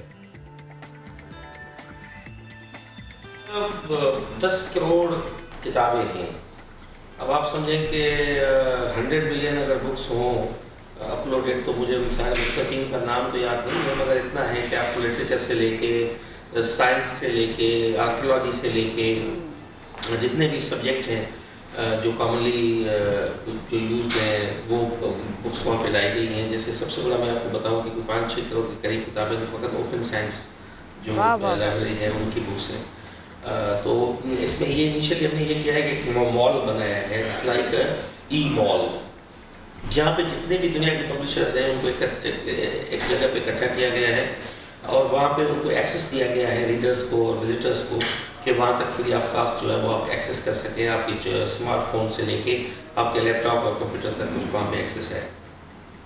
अब उसमें देखिए ये कॉन्सेप्ट ये है कि अब सारी की सारी दुनिया की इतनी सारी करोड़ों किताबें जो है वो एक उसको रिकम्पोज करके या उसको स्कैन करके फिर OCR पे उसको टेक्स्ट फॉर्म में लाना, ये बहुत बड़ा लंबा काम है। दुनिया पूरा बॉर्डर पे चली गई है। हम अपने जितने हमारे पब्लिशिंग एजेंसीज हैं, हमारे जो इदारे हैं, हम उनका एक्सेस इंटरनेशनली दे रहे हैं और इंटरनेशनल जितने भी उनके पब्लिशिंग हाउसेज हैं या उनके लाइब्रेरीज हैं उनका हमने एक्सेस लिया है कि बार्टर सिस्टम पे वो हमें एक्सेस दें, हम उनको एक्सेस देंगे। तो इस पर बेशुमार किताबें हैं, अभी ये प्रोसेस चल रहा है और इसमें मज़ीद जो बुक्स की जो इंदराज है उनकी एंट्री है वो होगी, अपलोड करते रहेंगे और ये मज़ीद जो है ये डेवलप होगा। और ये मैं आपको पता चलूँ कि पाकिस्तान में इस किस्म का ई लाइब्रेरी या वेब पोर्टल जो है वो नहीं बना हुआ है और ये इस अपनी काइंड का ये पहला है और इसको मज़ीद जो है वो हम एनहांस करने जा रहे हैं और बहुत जल्द होगा। थोड़ा सा इसको क्लियर कीजिएगा शाह साहब, थोड़ा सा इसको क्लियर कीजिएगा कि गैर निसाबी निसाबी दोनों कुतुब होनी चाहिए ना, तो क्या निसाब में शामिल किताबें भी अपलोड की गई है? क्या स्टूडेंट्स को इस सिलसिले में भी सपोर्ट मिलेगी? जो है वो निसाब की किताबें हमने नहीं की क्योंकि यहाँ पे ये होगा कि ये प्रोसेस हमने इनिशिएट किया है। जितने भी टेक्स्ट बुक्स के जो पब्लिशिंग इदारे हैं जो पब्लिश करते हैं उनके साथ हमें एक MOU साइन करना पड़ेगा क्योंकि जो प्राइवेट सेक्टर के हैं डेफिनेटली दे सेल इट और गवर्नमेंट के जो हैं वो तो इजी उनका एक्सेस है, वो डेफिनेटली वो हम उन पे लाएंगे। और इस पे जो ज़्यादातर उसको यूज़र फ्रेंडली बनाने के लिए हमारा ये है कि कॉम्पिटिटिव एग्ज़ाम से लेके जितने भी कॉलेजेस हैं यूनिवर्सिटीज़ हैं उनके सिलेबस के बुक्स जो है वो हम उस पर अभी लेकिन अगर ऐसा हो जाता है सर, ऐसा हो जाता है कि निसाबी किताबें भी होती हैं तो मैं सिर्फ ये सोच रहा हूँ कि बैग्स हल्के हो जाएंगे। आप सिर्फ स्कूल कॉलेज जाएंगे और उसी टैबलेट या फ़ोन के ज़रिए उस बुक का एक्सेस आपको मिल जाएगा तो बैग हल्का हो जाएगा, बहुत ज़रूरी भी है। सर मुझे प्लीज़ ये भी बताइएगा कि ये सोच भी है कि आपकी कि इस पोर्टल को एप्लीकेशन में तब्दील किया जाए कि एप्लीकेशन भी साथ लॉन्च कर दी जाए ताकि एक्सेस बढ़ जाए, रसाई इसकी सब लोगों तक हो। फिर अभी भी है बट बढ़ जाएगी। इसको मोर ज़्यादा फ्रेंडली करने के लिए, यूज़र फ्रेंडली करने के लिए हमने बिल्कुल ये ऐप पे काम स्टार्ट कर दिया है। और मैंने जो हमारी टीम है जिन्होंने ये डेवलप किया है, जो लैंग्वेज इंजीनियरिंग इंस्टीट्यूट की टीम है, Majid Nurli language engineering institute Hyderabad में जिसको कायम किया गया है, वो इस पे काम करें। और वो ठीक, सरदार शाह साहब बेहद शुक्रिया, साथ मौजूद थे, अब हमसे गुफ्तगू करते। ब्रेक लेते हैं, वापस आते हैं। स्टे विद अस।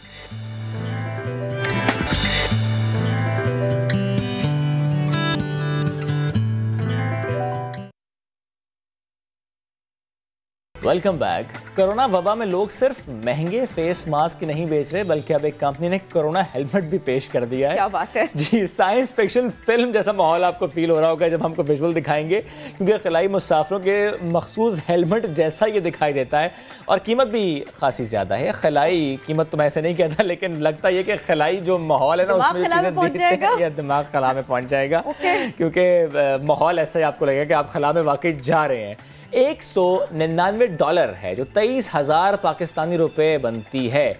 इस हेलमेट का नाम है माइक्रो क्लाइमेट एयर, जिसे एक अमेरिकन इंजीनियर माइकल हॉल ने इजाद किया है और अब वो इसे अपनी ही कंपनी हॉल लॉजिक के प्लेटफॉर्म से फरोख्त कर रहे हैं। इतना सस्ता नहीं है, यूज कर लेते हैं। यस, लेकिन किरण उसमें भी कहते हैं ना, वो साइड से पार्टिकल्स जा सकते हैं, ड्रॉपलेट्स जा सकते हैं, तो बिल्कुल आपने कवर कर दिया है। खतरात हैं, लेकिन सांस कित्थों लियोगे भाई?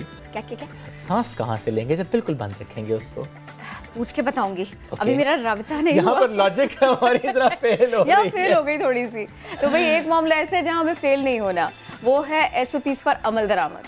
हमें यहाँ फेल नहीं होना, वरना हम और हमारी वजह से पता नहीं कितने लोग कोरोना वायरस का शिकार हो सकते हैं। ये पूरी दुनिया में कैसे फैल रहा है, क्या क्या शक्ल इख्तियार कर रहा है, अब हम इसकी बात करेंगे। मुख्तलिफ ममालिक ने मुख्तलिफ स्टेप्स लिए, जैसे कि लॉकडाउन किया गया, SOPs बनाए गए, सख्ती से अमल दरामद कराया जाए, ये बताया गया, यकीनी बनाया गया। फिर इस सब का नतीजा भी सबके सामने आने लगा। और बात कुछ ये है जनाब कि फिर वायरस का जो फैलाव है ना, इसे रोकना मुमकिन होने लगा, इसमें कामयाबी मिलने लगी। अब हम जरा आपके सामने एक दो कुछ एग्जांपल्स रख देते हैं। एक हम अच्छे एग्जांपल रखते हैं किरण के, जिन्होंने बड़ा अच्छा काम किया, बर वक्त किया और उसके नताइज हमें दुरुस्त नजर आए। सऊदी अरब की आज हम बात कर रहे हैं। सऊदी अरब की अगर हम बात करें और पिछले 6 महीनों की बात करें कि कोरोना वायरस वहां पर किस तरीके से फैला, तो जो सबसे बुरा दिन था कोरोना वायरस से मुताल्लिक वो 17 जून था, जब वहाँ पर सबसे ज़्यादा केसेस रिपोर्ट हुए। 4,919 केसेस रिपोर्ट हुए। लॉकडाउन तो था, सख्त SOPs बनाए गए और फिर नतीजा ये निकला कि 23 सितंबर को केसेस की तादाद कम होकर 561 रह गई। यही देखते हुए सऊदी अरब ने अब जो फैसले लिए हैं वो ये है कि 2021 के आगाज़ में सयाहत से पाबंदी उठा ली जाएगी। और इसके साथ किरण कल ही की खबर है, अगर हम बात करें मस्जिद नबवी की, ज़ाहिर है रोज़े रसूल पर हाज़िरी सबकी ख्वाहिश होती है कि वहाँ पर जाएं, वहाँ पर नवाफिल अदा करें। तो अब उन्होंने वो भी खोल दिया है, वहाँ पर भी आप जा सकते हैं और वहाँ पर भी अब नमाज अदा की जा सकती है। और ये कि दुआ भी कीजिए कि वहाँ पर हम सब जा सकें। और ये भी जहन में रखिए, आप खुश नसीब ठहरे अगर आप वहाँ पहुँच पाते हैं, तो भाई SOPs आपको वहाँ भी फॉलो करने पड़ेंगे, अभी भी करने पड़ेंगे। उन्होंने जो कामयाबी दिखाई है उसको जो है ना, हमारी नाकामी होगी अगर हम लोग जाएँ, कोई भी कंट्रीज़ वहाँ पे जाएँ और फिर उसके बाद में मामला ख़राब हो, खुदा ना खास्ता अल्लाह ना करे। अच्छा, ये एक अच्छी एग्जांपल थी। यस, एक वर्स्ट एग्जांपल की बात करती हूँ। करीब से दीजिएगा जरा। बहुत करीब है, एकदम पड़ोस में, हम सब का पड़ोस जी, पाकिस्तान का भारत।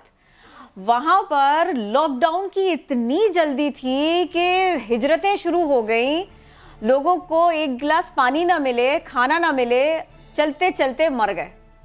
लेकिन क्या हुआ, सोशल डिस्टेंसिंग को इंश्योर ना किया जा सका। फिर इसका रिजल्ट क्या आया, अब तक वहां पर कोरोना पनप रहा है। 5 मिलियन से भी ज्यादा केसेस रिपोर्ट हो चुके हैं। और ये भी मैं आपको बता दूं कि अमेरिका के बाद ये केसेस के लिहाज से दूसरा बड़ा मुतासरा मुल्क माना जाता है। और वहां के माहिरीन ये कहते हैं कि देखिए, लोग मुब्तला इसमें ज्यादा हो रहे हैं लेकिन अमवात उतनी नहीं हो रही। ये वहां के डॉक्टर्स कह रहे हैं। मोदी साहब जरा जाएं तो मैं पूछूंगी कि डॉक्टर्स आप क्या कह रहे हैं। अच्छा जी, पिछले हफ्ते तक की अगर बात कर लें तो भारत में रोजाना 90,000 केसेस, पॉजिटिव केसेस रिपोर्ट हुए और अमवात की यौमिया शरह भी 1,000 ही रही थी। यानी अगर SOPs पर अमल नहीं किया जाए तो फिर क्या होता है, मार्केट्स इनको बंद नहीं करनी थी, अब मजबूर हैं इकोनॉमी की वजह से, अब मजबूर हैं अपने गलत तरीन फैसलों की वजह से। एक कोरोना किस तरह से भारत को खोल रहा है रख के। अगर कोरोना ही को देखते हुए बात करें तब भी ये बिल्कुल valid example. Exactly valid examples हैं। चलिए अब हम बात करते हैं कि पाकिस्तान में क्या हुआ, क्योंकि पाकिस्तान में भी लॉकडाउन हुआ, लेकिन हमारे लिए वो लॉकडाउन था smart lockdown. We are smart people, we act smart, और हमने स्मार्टली इस मामले को डील किया है और इसीलिए पूरी दुनिया ने पाकिस्तान की तारीफ की है। बहुत बेहतर, दुरुस्त और बर वक्त इक़दामात किए गए और इसीलिए मुल्क में हमने देखा कि कोरोना वायरस उस तेज़ी से नहीं फैला। इसका जो ट्रांसमिशन है वो स्लो हुआ और यूँ भी कहा जाता है कि जो इन्फेक्शन रेट है अगर वो 5% से नीचे रहे तो इसका मतलब है कि उस मुल्क में चीज़ें अंडर कंट्रोल हैं। पाकिस्तान में इस वक्त भी अगर आप टेस्टिंग कैपेसिटी बढ़ा भी लें, टेस्ट ज़्यादा कंडक्ट कर भी लें, तो फिर भी जो इन्फेक्शन रेट है वो 5% के नीचे ही है। लेकिन फिर भी हमें और विजिलेंट रहना है। क्यों? क्योंकि अब जैसे जैसे हमने डिपार्टमेंट्स खोले, स्पेशली अगर मैं बात करूं हॉस्पिटल्स की, क्योंकि अभी हमने लास्ट वीक एक रिसर्च शेयर की थी कि पाकिस्तान में जो पॉपुलेशन है वो खासी हद तक इम्यून हो चुके हैं, लेकिन उसमें जो पैरामेडिकल स्टाफ है, जो तिब्बी अमला है, क्योंकि वो प्रोटेक्शन ज़्यादा कर रहे हैं तो वो उस तरह से मुतासिर नहीं हुआ, लेकिन हो सकता है। फॉर इंस्टेंस अगर हम एक बड़े हॉस्पिटल की बात करें, इस्लामाबाद का बड़ा हॉस्पिटल है पिम्स, यहाँ पर 15 सितंबर से ओपीडीज खुली और उसके बाद हुआ ये कि चंद डॉक्टर्स, पैरामेडिकल स्टाफ, जो और अमला वहाँ पर तैनात होता है, उनमें कोरोना वायरस की तशखीस हुई है। और जब हम देखते थे कि चंद केसेस डेली रिपोर्ट हो रहे थे, लेकिन अचानक से हम देखेंगे 70 केसेस रिपोर्ट हो गए, तो इसका मतलब है कहीं तो गलती और कोताही हो रही है। गुज़श्ता 24 घंटों में हमने देखा है कि ये केसेस बढ़े हैं इस्लामाबाद में। वो रीज़न क्या है, इसी पर आज हम बात करेंगे। हमें ज्वाइन किया अरहम खान ने। और हम एक तो मुझे प्लीज़ एग्जैक्ट फिगर बताइएगा 24 आवर्स की इस्लामाबाद की क्या है और क्या घबराने की बात है या सिचुएशन अंडर कंट्रोल है? अगर हम इस्लामाबाद में बढ़ते हुए इसकी बात करें तो एक दफ़ा से फिर कोरोना वायरस के फैलने का खदशा इस्लामाबाद में हो गया है। इस्लामाबाद के सबसे बड़े सरकारी अस्पताल पिम्स के 11 डॉक्टर्स में वायरस की रिपोर्ट मुस्बत आई है और डॉक्टर्स का ये खदशा है कि ओपीडीज़ जो खुली थी अगस्त के आखिर में ओपीडीज़ खुलने का सिलसिला शुरू हुआ था और अभी भी कुछ ओपीडीज़ नहीं खुली अगरचे, लेकिन 11 डॉक्टर्स जो हैं वो वायरस का शिकार हो गए हैं। डॉक्टर्स का कहना है कि हम एक कमरे में 3 से 4 डॉक्टर्स बैठे होते हैं और बहुत ज़्यादा तादाद में लोग आते हैं, जिसकी वजह से वायरस फैलने का खदशा ज़्यादा हो गया है। दूसरी जानिब अगर हम इस्लामाबाद में केसेस की बात करें तो गुज़िश्ता रोज़ भी 73 केसेस रिपोर्ट हुए थे, जो कि 2 से 3 माह के दौरान सबसे ज़्यादा रिपोर्ट होने वाले केसेस हैं। DHO इस्लामाबाद डॉक्टर ज़ईम ज़िया ने ट्वीट के ज़रिए लोगों को बताया कि आप फेस मास्क का इस्तेमाल करें और एहतियाती तदाबीर इख्तियार करें, हाथ धोएं 20 सेकेंड के लिए, इसके अलावा समाजी फासले का ख्याल रखें, क्योंकि ये एहतियाती तदाबीर ही हैं जिसकी वजह से हम कोरोना वायरस से बच सकते हैं।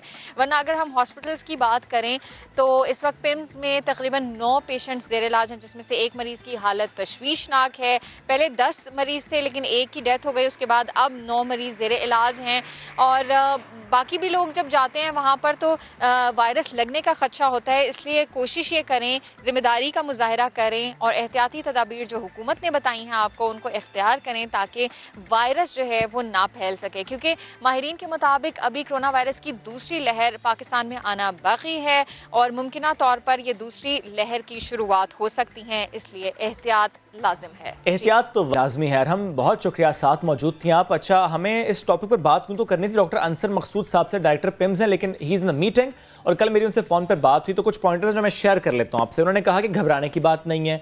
उन्होंने कहा कि इस वक्त पिम्स में सिर्फ 8 अफराद ऐसे हैं जो कि आइसोलेशन वार्ड में है और उन्होंने कहा हमने बहुत ज़्यादा पेशेंट्स देखे हैं तो इसलिए वो समझते हैं कि सिचुएशन कंट्रोल में है। दूसरा उन्होंने ये भी कहा कि 11 डॉक्टर्स नहीं हैं, 2 डॉक्टर्स हैं, पैरामेडिकल स्टाफ है और कुछ जैसे काउंटर पे लोग बैठे होते हैं वो हैं। ओपीडीज खुलने के बाद वो कहते हैं कि चीज़ें थोड़ी सी हमें लग तो रहा है कि गड़बड़ है, लेकिन इतनी गड़बड़ नहीं है कि हम घबराएं, क्योंकि हमने बहुत बुरे हालात देखे हैं। इसलिए अगर इतना स्टाफ पॉजिटिव हो रहा है तो ज़रा ये एक नॉर्मल सिचुएशन है, इसी तरह से लोग मुतासर होते हैं। किरण, एक बात प्लीज़ और मुझे करने दीजिएगा। उन्होंने कहा कि उनकी ये राय है, वो ये समझते हैं, उनकी ये ऑब्जर्वेशन है कि पाकिस्तान हर्ड इम्यूनिटी की तरफ जा चुका है, हम हर्ड इम्यूनिटी अटेन कर चुके हैं, इसलिए सेकेंड वेव अगर आती भी है तो पाकिस्तान में उसका कोई ज़्यादा नुकसान नहीं होगा। आप तो बड़ी अच्छी अच्छी खबरें दे रहे हैं आज, इंशाल्लाह ताला ऐसे इंशाल्लाह बिल्कुल ऐसे आपको लेकिन कराची से मुतालिक भी, क्योंकि हमने इससे ऐसी खबर शेयर की थी कि स्पेशल अफरादी क़ुव्वत है उससे मुतालिक कहा गया था कि 60% जो अफराद क़ुव्वत है वो इम्यून हो चुकी है। तो ये बहुत अच्छी बात है, लेकिन एट द सेम टाइम अगर 1% हो भी गई है इम्यून तो 1% बहरहाल बाकी है, तो हमें एहतियात तो बहुत ज़्यादा करनी है। वैक्सीन आने तक तो बिल्कुल करनी है, तब तक तो लाजमी करनी है। और वैक्सीन पाइजन जल्दी आ जाओ, उन आके नहीं दे रहे हो, पूरा साल निकल गया। बहरहाल नई कलेक्शंस आ रही हैं, मैं वो बता देती हूँ ना। चले हम कुछ मनाजिर भी आपके सामने रखते हैं, थोड़ा सा आपको बताया भी। इटली फैशन ब्रांड्स के लिए मशहूर, और फिर यहाँ पर आया क्या कुछ सामने, फॉल कलेक्शन आ गई, यानी मौसम ख़ज़ा के मलबूसात, पहनावे, रंग, कॉस्मेटिक्स।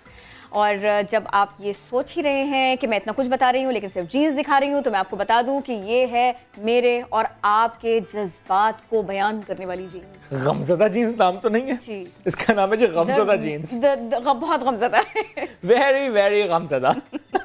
अच्छा किरण, ये वैसे महंगी बहुत है क्योंकि गम की वजह ये कि 1,27,000 पाकिस्तानी रुपए में ये फरोख्त हो रही है। वो कपड़े जो बिल्कुल नए हो मगर उन्हें कुछ खास तरीकों की मदद से बज़ाहिर पुराना बना दिया गया हो, फैशन की ज़बान में वो गमज़दा डिस्ट्रेस्ड कहलाते हैं। मारूफ ब्रांड की नई जीन्स भी कपड़ों की डायरेक्टर कह रहे हैं मुझे तो ये गमज़दा भी लग रही है, कहीं पर उन्हें लग रहा है कि च्युइंग गम भी लगी हुई है। बस कुछ ना कुछ लगा दिया उन्होंने और अब आपको पैसे लगाने पड़ेंगे लेने के लिए। अच्छा मेरे पास एक आइडिया खैर किरण आ गया। क्या है? मैं कल अपनी बेटी को सीजन्स जो है ना वो याद करा रहा था। अब सीजन्स याद कराने के लिए मेरे पास ऑप्शन ये थी, बेटा अब समर जा रहा है और अब ऑटम आ चुके हैं, अब ना लीव्स चले जाएंगे। तो शी वाज सैड, वो लीव्स चले जाएंगे। मैंने कहा लीव्स शेड हो जाएंगे तो फिर दोबारा से सीजन आएंगे तो फिर लीव्स आएंगे। अब मैं ना उसे इस सीजन के बताने के लिए कहूँगा नहीं, फॉल कलेक्शन भी लॉन्च होती है सीजन में। वो लड़की तो वैसे ही होता है, वो शायद इसमें इंटरेस्ट भी ले लेगी। अच्छा, अगली खबर में और ज्यादा लेगी। Okay please. क्यों? क्योंकि ये जो अब अगली खबर है ना, ये प्रिंसेस के बारे में है, क्वीन के बारे में है। मलिका बरतानिया एलिजाबेथ दोम का ये है वो यादगार दीदा ज़ेब लिबास जो उनकी पोती शहजादी बीट्रिस ने भी अपनी शादी पर पहना था, उन्हें ऑल्टर करके दिया गया था।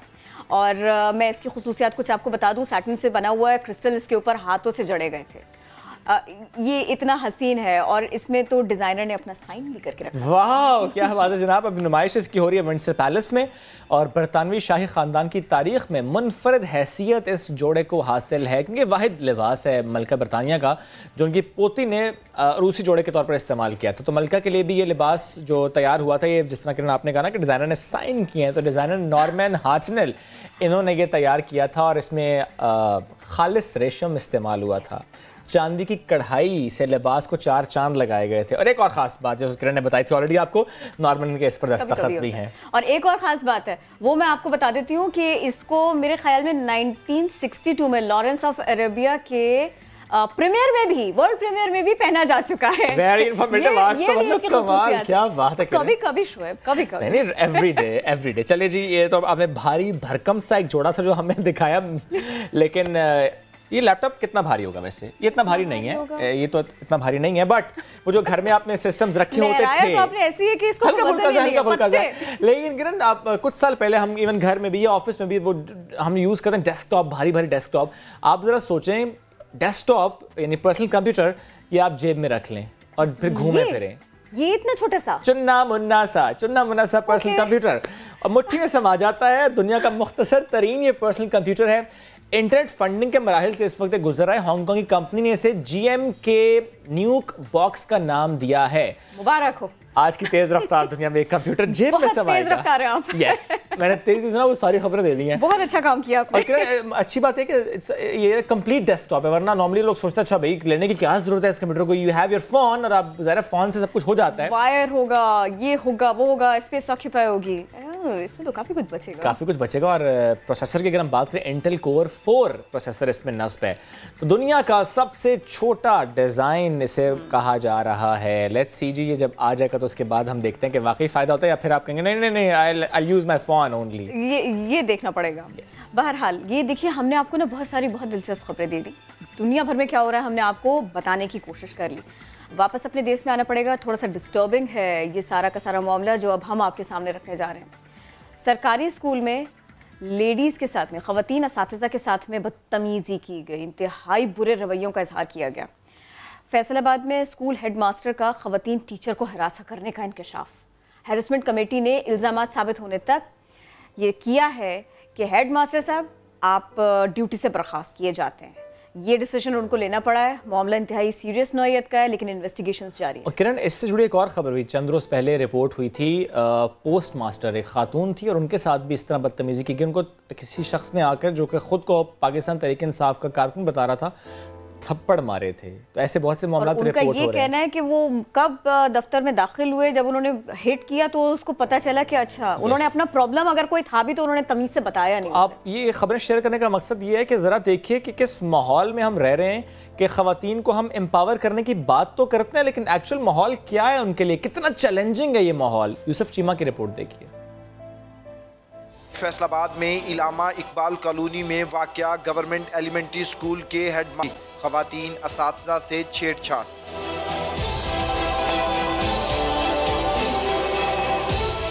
खातून की दरख्वास्त पर हरासमेंट कमेटी ने तफ्तीश का आगाज़ किया तो इल्ज़ामात साबित हो गए।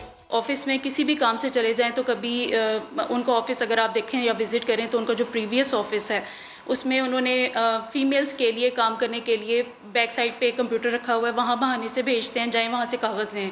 जब वहाँ से कागज़ लेकर आते हैं तो या वो हाथ पकड़ लेते हैं या वो किस करने की कोशिश करते हैं, हक करने की कोशिश करते हैं, या अगर बहुत ज़्यादा परेशान करें और उनके सामने रो पड़ें तो वो मुख्तलिफ़ तरीक़ों से हाथ लगाने की कोशिश करते हैं, या फिर वो इस तरह के अल्फाज इस्तेमाल करते हैं कि टीचर्स जो हैं वो बिरयानी की प्लेट हैं, अगर उनमें से अगर हम चम्मच नहीं लगाएंगे तो ये बिरयानी की जो है वो तौहीन होगी। एप्लीकेशन जो है वो हरासमेंट कमेटी को भेज दी गई। हरासमेंट कमेटी ने इसके ऊपर फ़ैसला किया और रिमूवल फ्रॉम सर्विस की जो है वो सिफारिशात की। महकमा तालीम ने हरासा करने वाले हेडमास्टर को नौकरी से बर्खास्त कर दिया। इंक्वायरी रिपोर्ट के मुताबिक स्कूल सरबराह तलबा से घर का काम भी करवाता था। कैमरामैन कदीर रहमान के साथ यूसुफ चीमा, समा, फैसलाबाद। इसी सारे के सारे मामले के ऊपर बात करेंगे। CEO एजुकेशन फैसलाबाद मोहम्मद अली सियान हमको ज्वाइन कर रहे हैं। बहुत शुक्रिया, आप हमें वक्त दे रहे हैं। आपके इल्म में है ये क्या मामला पेश आया?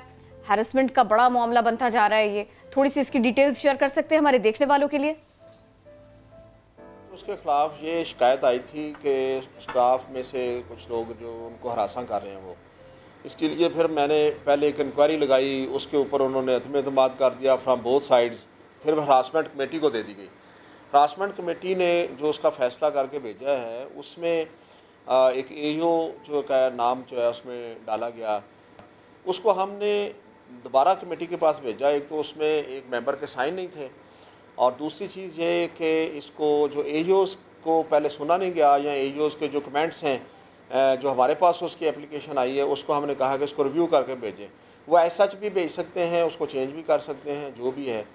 अभी वो रिव्यू रिपोर्ट जो है मेरे पास आज या कल तक आ जाएगी। मीनवाइल मुझे पता चला है कि वो हेडमास्टर साहब दोबारा स्कूल में चले गए हैं, लेकिन मैं सख्ती से डिप्टी DO को, DO को यह हदायत जारी किया है कि वो जब तक इसका डिसीजन नहीं होता वो स्कूल में नहीं जाएंगे। और वो स्कूल में नहीं जा रहे मेरी इतला के मुताबिक। मैंने कल अपने AD एडमन से पूछा है, वो DO एलिमेंट्री जो हैं वो उन्होंने उनको अपने ऑफिस में किया हुआ है। Sir, Punjab employees efficiency discipline accountability act, PIDA act, इसके हवाले से कार्रवाई की गई है जो आप तफसील बता रहे हैं, या वो सेपरेट है? वो देखिए, ये सारी की सारी हरासमेंट कमेटी ने अपने लेवल पे जो हरासमेंट एक्ट है उसके तहत इसको प्लेड करना था। हरासमेंट का एक्ट जो है वो 2010 का, वो अपने उसके लॉज प्रोसीजर्स हैं, जबकि PIDA के अपने लॉज एंड प्रोसीजर्स हैं। बहुत शुक्रिया सर, साथ मौजूद थे, आप इससे मुतालिक हमसे गुफ्तगू कर रहे थे। अभी खबर आ रही है इस्लामाबाद की एहतसाब अदालत से, जहां जाली अकाउंट स्कैंडल के 3 रेफरेंसेस में फर्द जुर्म आज 11:30 बजे आयद की जाएगी। आसिफ अली जरदारी भी 11:30 बजे वकील के साथ अदालत पहुंचेंगे। इसी पर बात करेंगे। सुहेल रशीद ने हमें ज्वाइन किया है। सुहेल, फर्द जुर्म आयद होनी है, 11:30 बजे होनी है, जरदारी साहब अदालत आएंगे। लास्ट टाइम हमने दीगर केसेस में तो देखा था कि फर्द जुर्म आयद हुई थी लेकिन वीडियो लिंक के जरिए हुई थी, लेकिन आज अदालत पहुंचेंगे। शायद ऐसा ही है, आज जाती तौर पे उनको तलब किया गया था। जब पिछली बार फर्द जुर्म हुई थी तो उस वक्त वीडियो लिंक के लिए उनका ऑर्डर किया गया था, लेकिन अब चूंकि जो कोरोना के बाद अदालती कार्रवाई है वो मामूल के मुताबिक होती है रोजाना, तो उसमें सिर्फ जो एक बीमार मुलजम है इसमें अनवर मजीद, उनके लिए वीडियो लिंक ऑर्डर किया गया था। आसिफ अली जरदारी खुद गुज़श्ता रात इस्लामाबाद पहुंच चुके थे, लेकिन इस वक्त उनके जो वकील हैं फारूक एस नाइक, वो एक केस के सिलसिले में सुप्रीम कोर्ट में मसरूफ हैं, जिसकी वजह से उनके मावन वकील की जानिब से ये इत्तला की गई थी कि केस की समाअत जो है वो 11:30 बजे तक शुरू की जाए, क्योंकि उससे पहले उनका यहाँ पर पहुंचना मुमकिन नहीं होगा और आसिफ जरदारी भी अपने वकील के साथ ही अदालत आएंगे। यानी सुहेल अब 11:30 बजे वो आएंगे और फर्द जुर्म आयद हो जाएगी। इस घंटा सवा घंटे में कोई और दरखास्त तो नहीं आ जाएगी मौखर करने की, जैसे माजी में हम देखते आए हैं? शोएब देखें, ये उन्होंने एहतसाब अदालत से रजू किया था, इससे पहले दरखास्तें अलग अलग दायर की थी कि तीनों जो ज़िमनी रेफरेंस है वो खारिज किए जाएं। इस दौरान आज इतलात ये आ रही है कि इस्लामाबाद हाई कोर्ट से उनका रजू करने का जो है वो इम्कान मौजूद है कि यहाँ एहतसाब अदालत का जो फैसला है उसको वहाँ चैलेंज किया जाएगा और वहाँ एहतसाब अदालत के फैसले पर और यहाँ की कार्रवाई पर जो है वो स्टे लेने की इस्तदा भी की जा सकती है। ऐसा बताया जा रहा है हमारे जराये की जानिब से कि आज एक दरखास्त जो है तैयार की जा रही है जो इस्लामाबाद हाई कोर्ट में दायर की जा सकती है, जिसमें अगर ऐसा होता है सुहेल, अगर ऐसा होता है कि एक दरखास्त इस्लामाबाद हाई कोर्ट में दायर की जाती है तो ज़ाहिर है उस पर समाअत तो अभी नहीं होगी, वो दरखास्त सिर्फ दायर की जाएगी, तो ऐसी सूरत हाल में क्या ये फर्द जुर्म टल सकती है? शोएब देखें, अब जब तक इस्लामाबाद हाई कोर्ट से कोई ऑर्डर नहीं आ जाता तो एहतसाब अदालत पाबंद तो नहीं है कार्रवाई रोकने की। एहतसाब अदालत ने तो आज कार्रवाई के लिए तारीख मुकर्रर कर रखी है, तो ऐसा कोई ऑर्डर अभी तक मौजूद नहीं है। इस्लामाबाद हाई कोर्ट से उन्होंने रजू करना है, उनकी दरखास्त फिक्स होनी है, उसके बाद उस पर जब कोई ऑर्डर आएगा तो उसके बाद ही एहतसाब अदालत की कार्रवाई जो है वो रुक सकती है। शुक्रिया सुहेल, आपने हमें अपडेट किया। अब 11:30 बजे दोबारा आपसे अपडेट्स लेंगे कि माहौल वहाँ पर है कैसा, क्योंकि ज़रा जरदारी साहब ने वहाँ पर पहुँचना है। एक ब्रेक लेते हैं, वापस आते हैं। स्टे विद अस।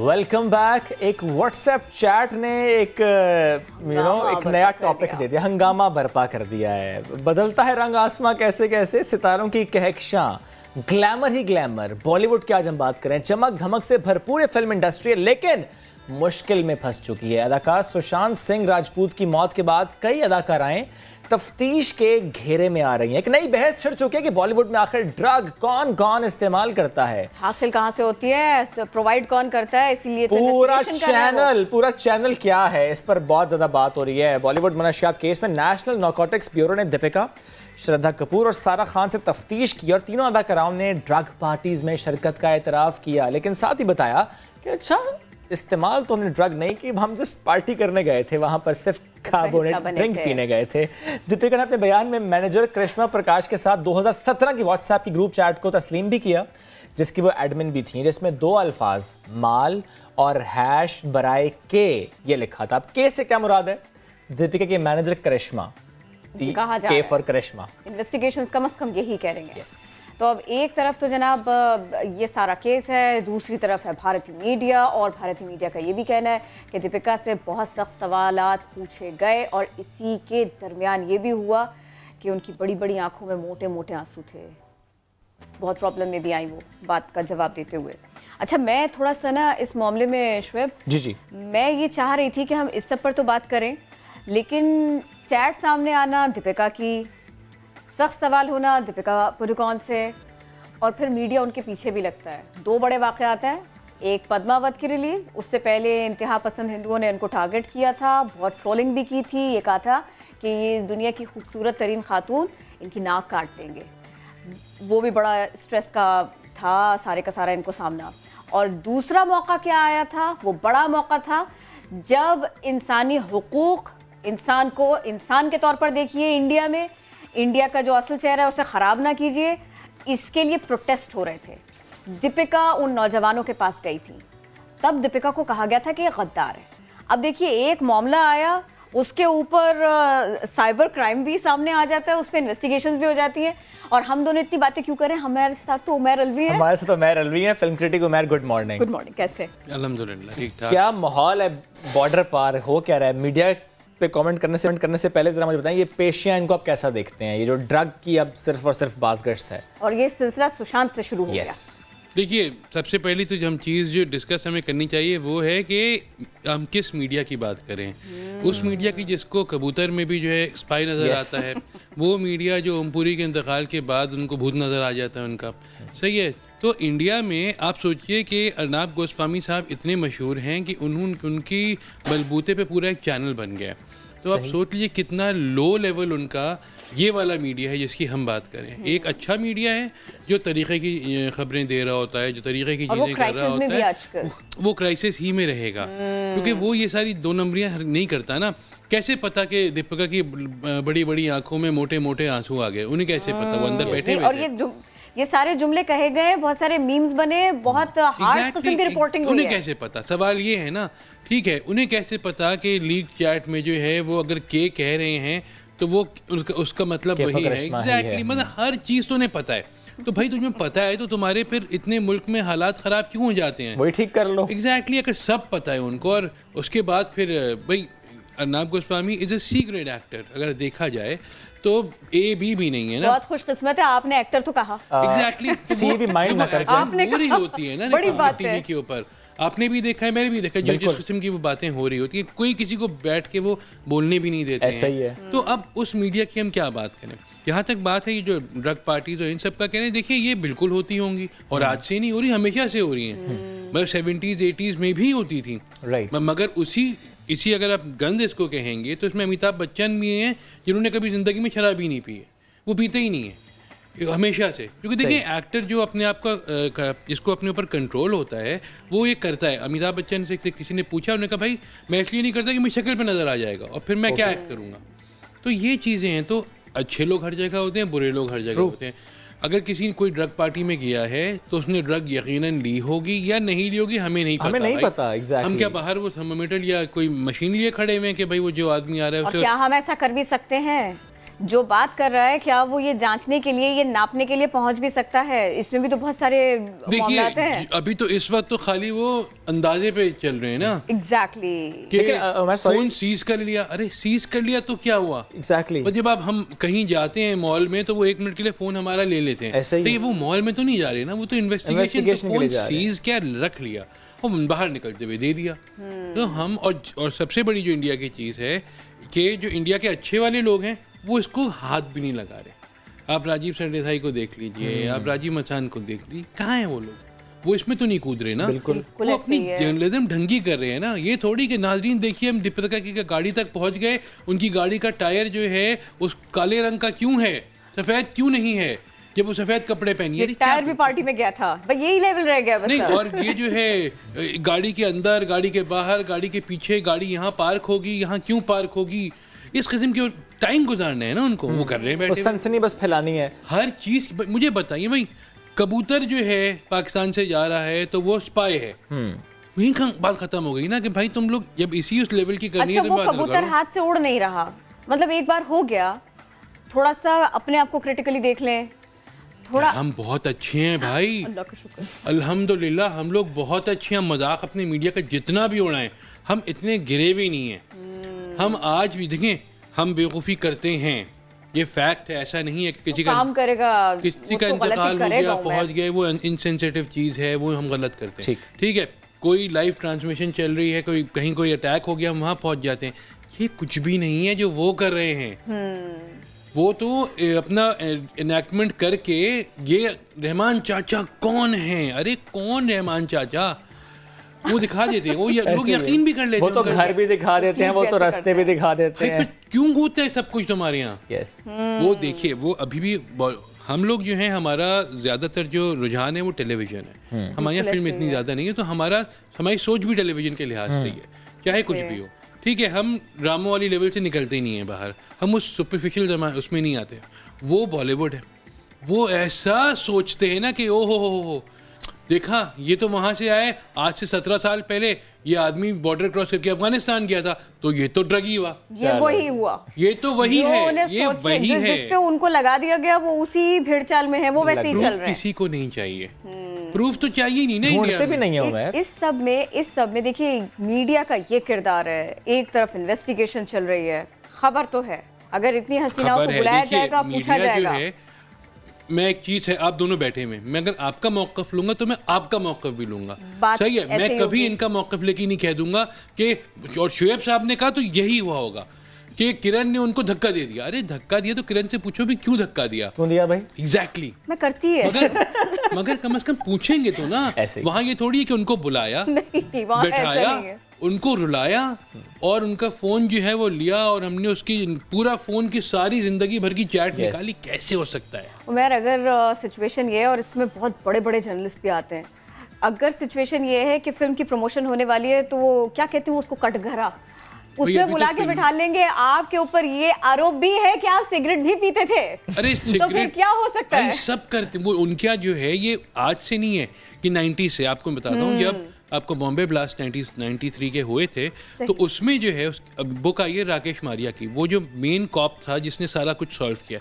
उसने कहा है कि जब हमने संजय दत्त को पकड़ा है, ठीक है, तो मैंने उनसे जाके रिक्वेस्ट की थी अपने कमिश्नर से कि संजय दत्त को रनवे से ही लेके जाएं हम लोग। ओके ठीक है, हम बाहर लाएंगे, वो एक हीरो है, अच्छे खासे लोग उसे फॉलो करते हैं। अगर हम उसको कपड़ा डाल के या पकड़ के मीडिया के सामने लाएंगे तो उसकी बेइज्जती होगी। He is innocent until proven guilty.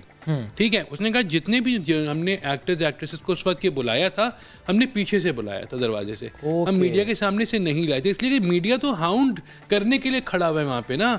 नाज़रीन देखें, इस वक्त यहाँ से जा रहे हैं कुमार गौरव 80 में 4 फिल्मों में हीरो आए, जो उसके बहनोई हैं और ये हैं वो हैं, हाँ इनके बेटे हैं, सब कुछ कर देंगे ना। तो ये नहीं किया। और इसमें भी उमर, इसमें भी तो हो रहा है, बच्चन खानदान का नाम भी इसमें देखिए। इस वक्त जो है ना, अभी खुदा न खास्ता ये जाने, अभी कोई इंडिया का मैच IPL हो रहा है, IPL में कोई बलून किसी के ऊपर गिर गया पानी वाला और प्लेयर गीला हो गया, सब भूल जाएंगे, ये सब भूल जाएंगे।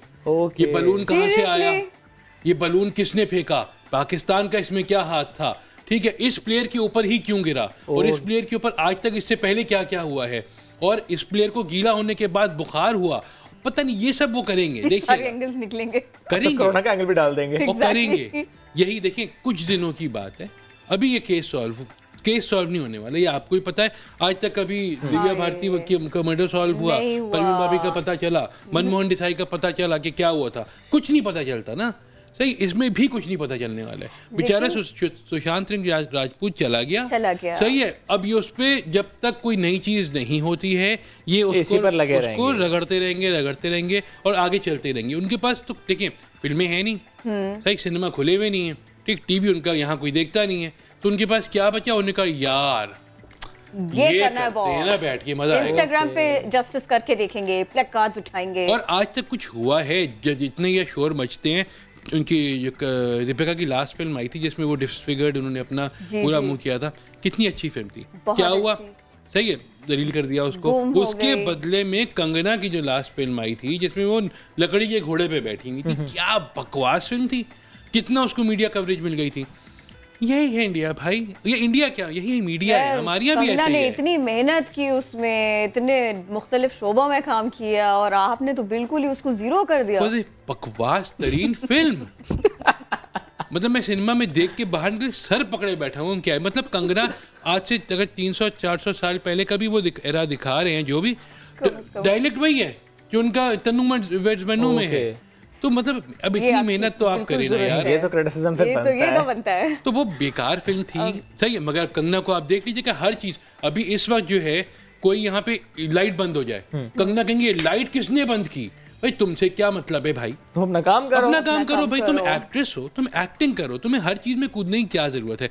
दीपिका हो, सारा अली खान हो, उर्मिला हो, कोई भी हो, हर चीज पे बोलना जरूरी है भाई। तुम मतलब आपका बॉडी ऑफ वर्क या तो इतना ज्यादा हो कि आप कोई शबाना आजमी लेवल की एक्ट्रेस हो कि आप हर चीज कर सकती हैं, ठीक है, आप हर रोल कर सकती हैं, तो समझ भी आता है बिल्कुल। तो आपकी 6-8 फिल्में हैं जिसमें जो अच्छी निकल गई हैं, बस इसके अलावा गई तो ये, और कवरेज कौन दे रहा है, इंडियन मीडिया। अदाकार खुद को एक्सप्लोर करता रहता है, जब तक काम करता रहता है वो खुद को एक्सप्लोर करता रहता है। देखिए नेपोटिज्म की वो बात करती है ना, सही है, क्या बाकी लोग क्या मतलब है, तो यार है, लेकिन क्या उर्मिला के वक्त नहीं था, ज्यादा था, उस वक्त ज्यादा बड़ी एक्ट्रेस, माधुरी बाहर से आई उनके लिए नहीं था क्या, जूही चावला बाहर से उनके लिए नहीं था क्या, किस किस्म की बातें कर रही हैं यार। जब देखिए नेपोटिज्म सिर्फ 2 फिल्मों तक होता है, ठीक है, तीसरी फिल्म आपको खुद करनी। अक्षय कुमार कितने साल स्ट्रगल किया, और अब देख लीजिए आप, और अगर कोई किसी बड़े अदाकार का या प्रोड्यूसर का बेटा है तो वो अच्छा आर्टिस्ट नहीं है, ये नहीं कह सकते। शाहरुख खान, अजय देवगन को देख के नहीं कह सकते आप। अजय देवगन के अब्बा तो फिल्मों में थे ना इतने साल, Exactly. ठीक है, उन्होंने अमिताभ, विनोद खन्ना सबके साथ काम किया। संजय दत्त को कितना एफर्ट उसके फैमिली से मिल जाए, कितने प्रोड्यूसर्स मिल जाए, संजय दत्त अपनी जगह है। शुरू के 15 साल में उनने कई ऊपर नीचे ऊपर,